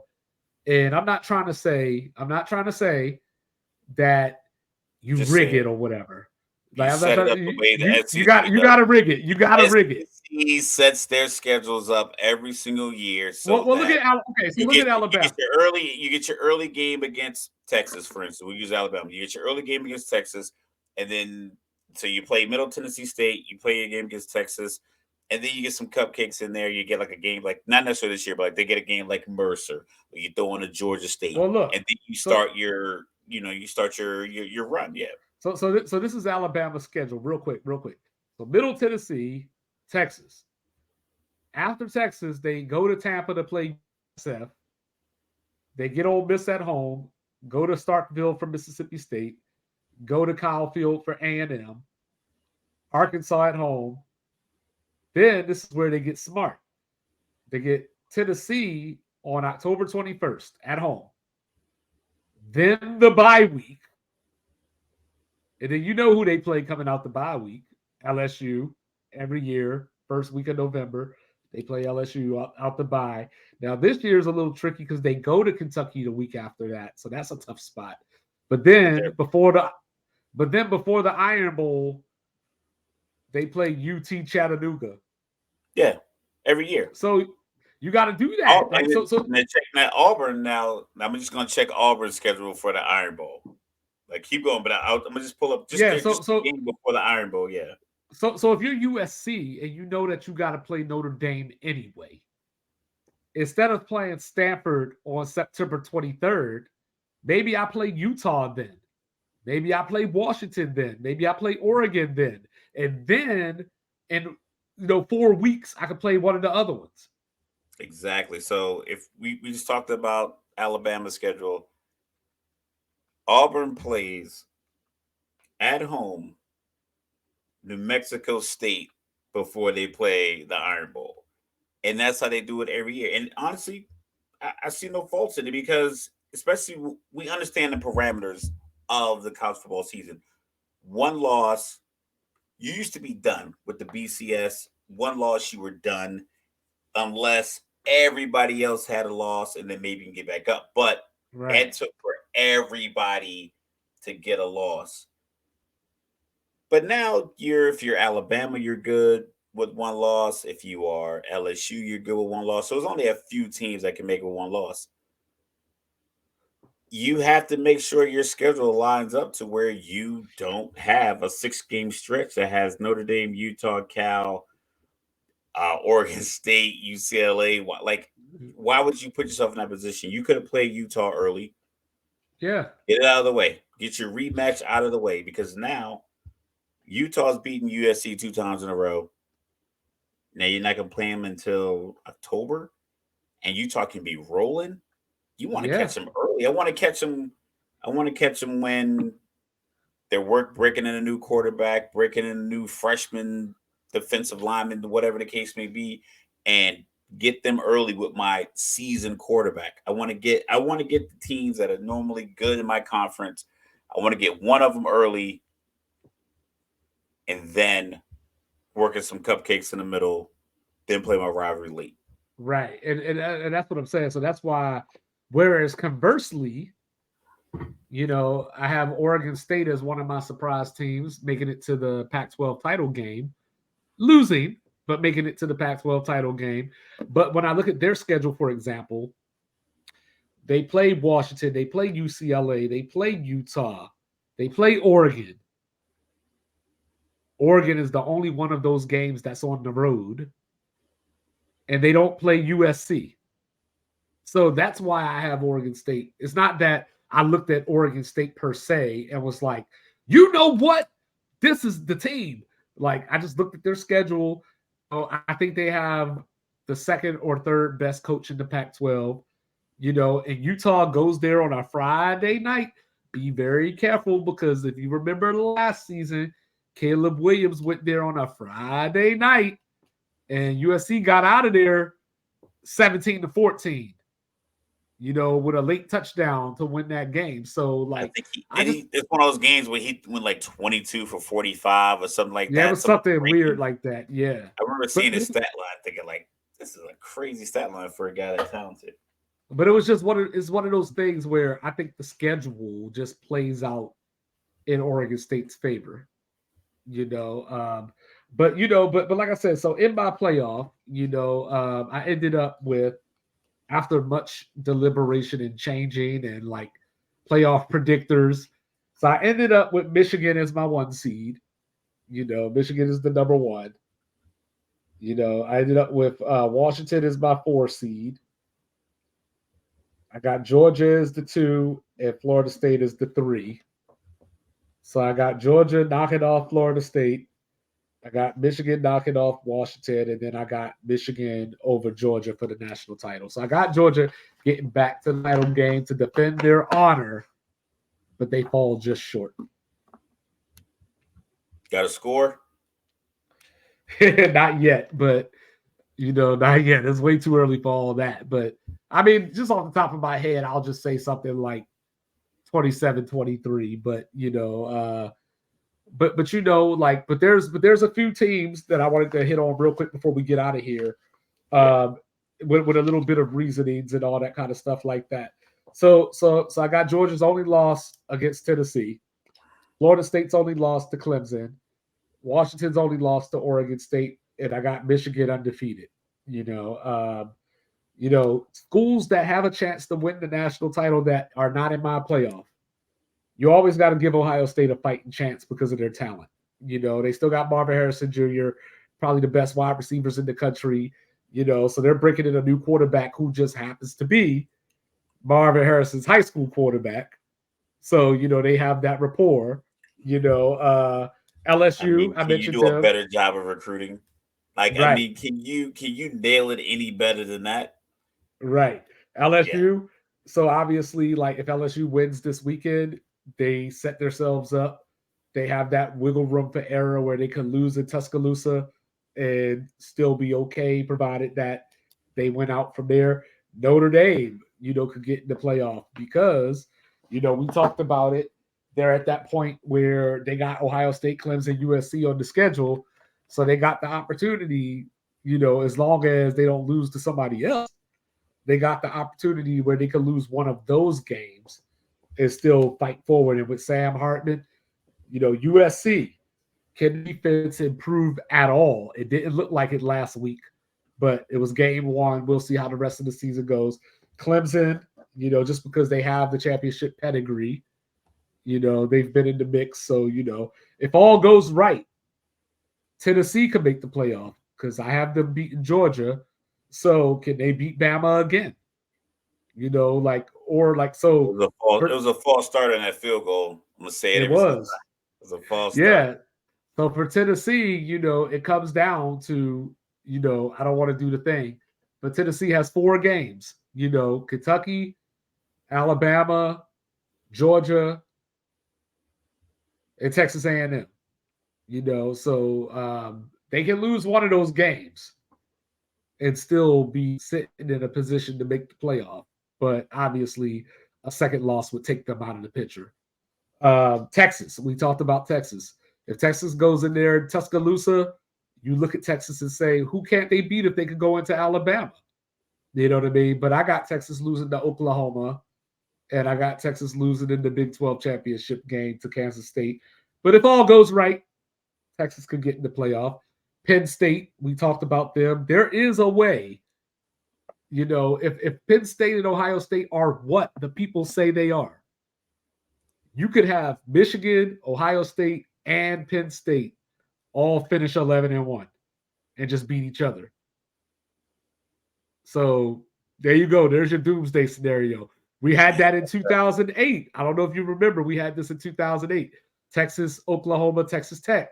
That was the year Crabtree caught the touchdown against Texas. But Oklahoma got the tiebreaker and played against Tebow in the championship game. So we could see something like that. So then you got your long shots. These are teams that probably aren't going to make the playoff, but 2-5 wouldn't be shocked if they did. Everybody else would be. So you got Oregon. Can Bo Nix continue what he did last year? They get USC at home. They go to Washington. They go to Utah. So schedule-wise is why I don't have them in the playoff, just because of those 2 road games right there. Wisconsin. I picked Wisconsin over Ohio State in week 9. We'll see what happens there. But if Wisconsin can win that game, I don't see anything else on their schedule outside of Iowa that should give them cause to pause, because they don't play Penn State regular season. They don't play Michigan regular season. So the only way they would meet Penn State or Michigan is in the Big Ten title game. So if they can beat Ohio State, and even if they lose to Ohio State, and that's their only loss, they get to the Big Ten title game, knock off one of those big three from the East, maybe you got something there. And then finally, Oklahoma. They got all the talent. I'm not a fan of the coach, but they got all the talent. Like I said, I think they're going to beat Texas. But if I'm Oklahoma, that defensive, it was wide open. That game against TCU, I've never seen so many wide receivers by themselves outside the hash marks. For a defensive coach to beat, for a team to perform that poorly, I just was like, you're not going to last here. And that was the game that the quarterback got two-wood. You know what I mean? And then he missed the Texas game, 49-0. All that, but you got the newcomers to the Big 12 this year. Oklahoma plays Cincinnati and UCF and BYU. I don't think they get Houston, but they get those three at least. So they should have 3 wins right there just off of those guys. If they can beat Texas, that's 4. They got Arkansas State tomorrow. That's 5. Beware next week because they got new ACC edition SMU. But I'm going to just say they're going to beat SMU. That's 6. Oklahoma State, Bedlam. This is going to be the last year of Bedlam. So yeah, I think so too. But but Oklahoma is one of those teams that they have the talent to where if they could get through Texas, the sky's the limit. So but yeah. So once again, to recap, Michigan over Georgia in the national title. Florida State and Washington is my other 2 playoff teams. And then ready for some football. Tomorrow we got Tennessee against the Cavaliers, down in Nashville, neutral site. How about that? Neutral site, Tennessee and Virginia and Nashville. Neutral site. Well, I mean, it's close enough because Virginia, the Cavaliers and Charlottesville, they're pretty west, so they're pretty close to Tennessee anyway. So it's not like the fans getting to Nashville isn't going to be like a crazy thing. If you're a UVA fan, you're already on that half of the state for the most part anyway. So it's just So we got that tomorrow. Saying so like we got Eddie George, Mr. Eddie George, head coach of Tennessee State, going up south to take on College Football University, aka Notre Dame. First time Notre Dame has ever played a FCS school. So like if you go play a FCS school, play a HBCU. I like it. So you got that tomorrow. We got UTSA, my local guys down here, going to Houston. Last year, they took Houston to 2 overtimes. So, we'll see if they can pull it off now as they upgrade to the American Conference. Coach Prime at TCU. So, I know Mr. Logical's looking forward to that one. Because, Dion on Seminole, I guess. He's not a Seminole, just in case y'all were wondering. Let's see what else we got here. Going down the schedule. Ole Miss against Mighty Mercer. You know what I mean? You got Ohio State opening Big Ten play on the road in Bloomington against the Hoosiers, favored by 30.5 points. So, we'll see if we get to see some other quarterbacks besides Kyle McCord. Boise Stadium. I'm gonna check all the point spreads. If anything is over 25 points, I'm just gonna take the under. Yeah. You got 30. What is 30 it? You got take it under. Yeah, you got Boston College. Boise State trying to mess up my playoff pick early. Against Washington. Like luckily the game is in Seattle. So we'll see how that goes. I think Boise does have a chance to win that game, but at the same time, like, I'm sticking with my pick up in Seattle, Washington, Texas and Rice. You know, like that's a thing. You know, the Rice Owls also in Houston. For those of you that didn't know that, you know what I mean. But real quick, I want to point out the reason I brought up that game is because back when JFK was the president, they were, you know, this was the space race. You know, trying to become the first country to reach space. And this is a quote from JFK. Why? But why? Some say the moon. Why choose this as our goal? And they may well ask, why climb the highest mountain? Why, 35 years ago, fly the Atlantic? Why does Rice play Texas? So he was talking about all these difficult things. Why you want to do these difficult things? Why does Rice play Texas? So crazy. There you go. JFK the prophet. You know what I mean? So Rice in Texas tomorrow. You know, and just in case you were wondering, Texas is favored by 35.5. You know, just in case under on that. Yeah, just in case you were wondering. USC back in action against Nevada. This is another chance for USC to show that their defense has improved because Nevada isn't very good. USC's favored by 38. And then finally, you got Colorado State against Washington State in what might be a future Mountain West game.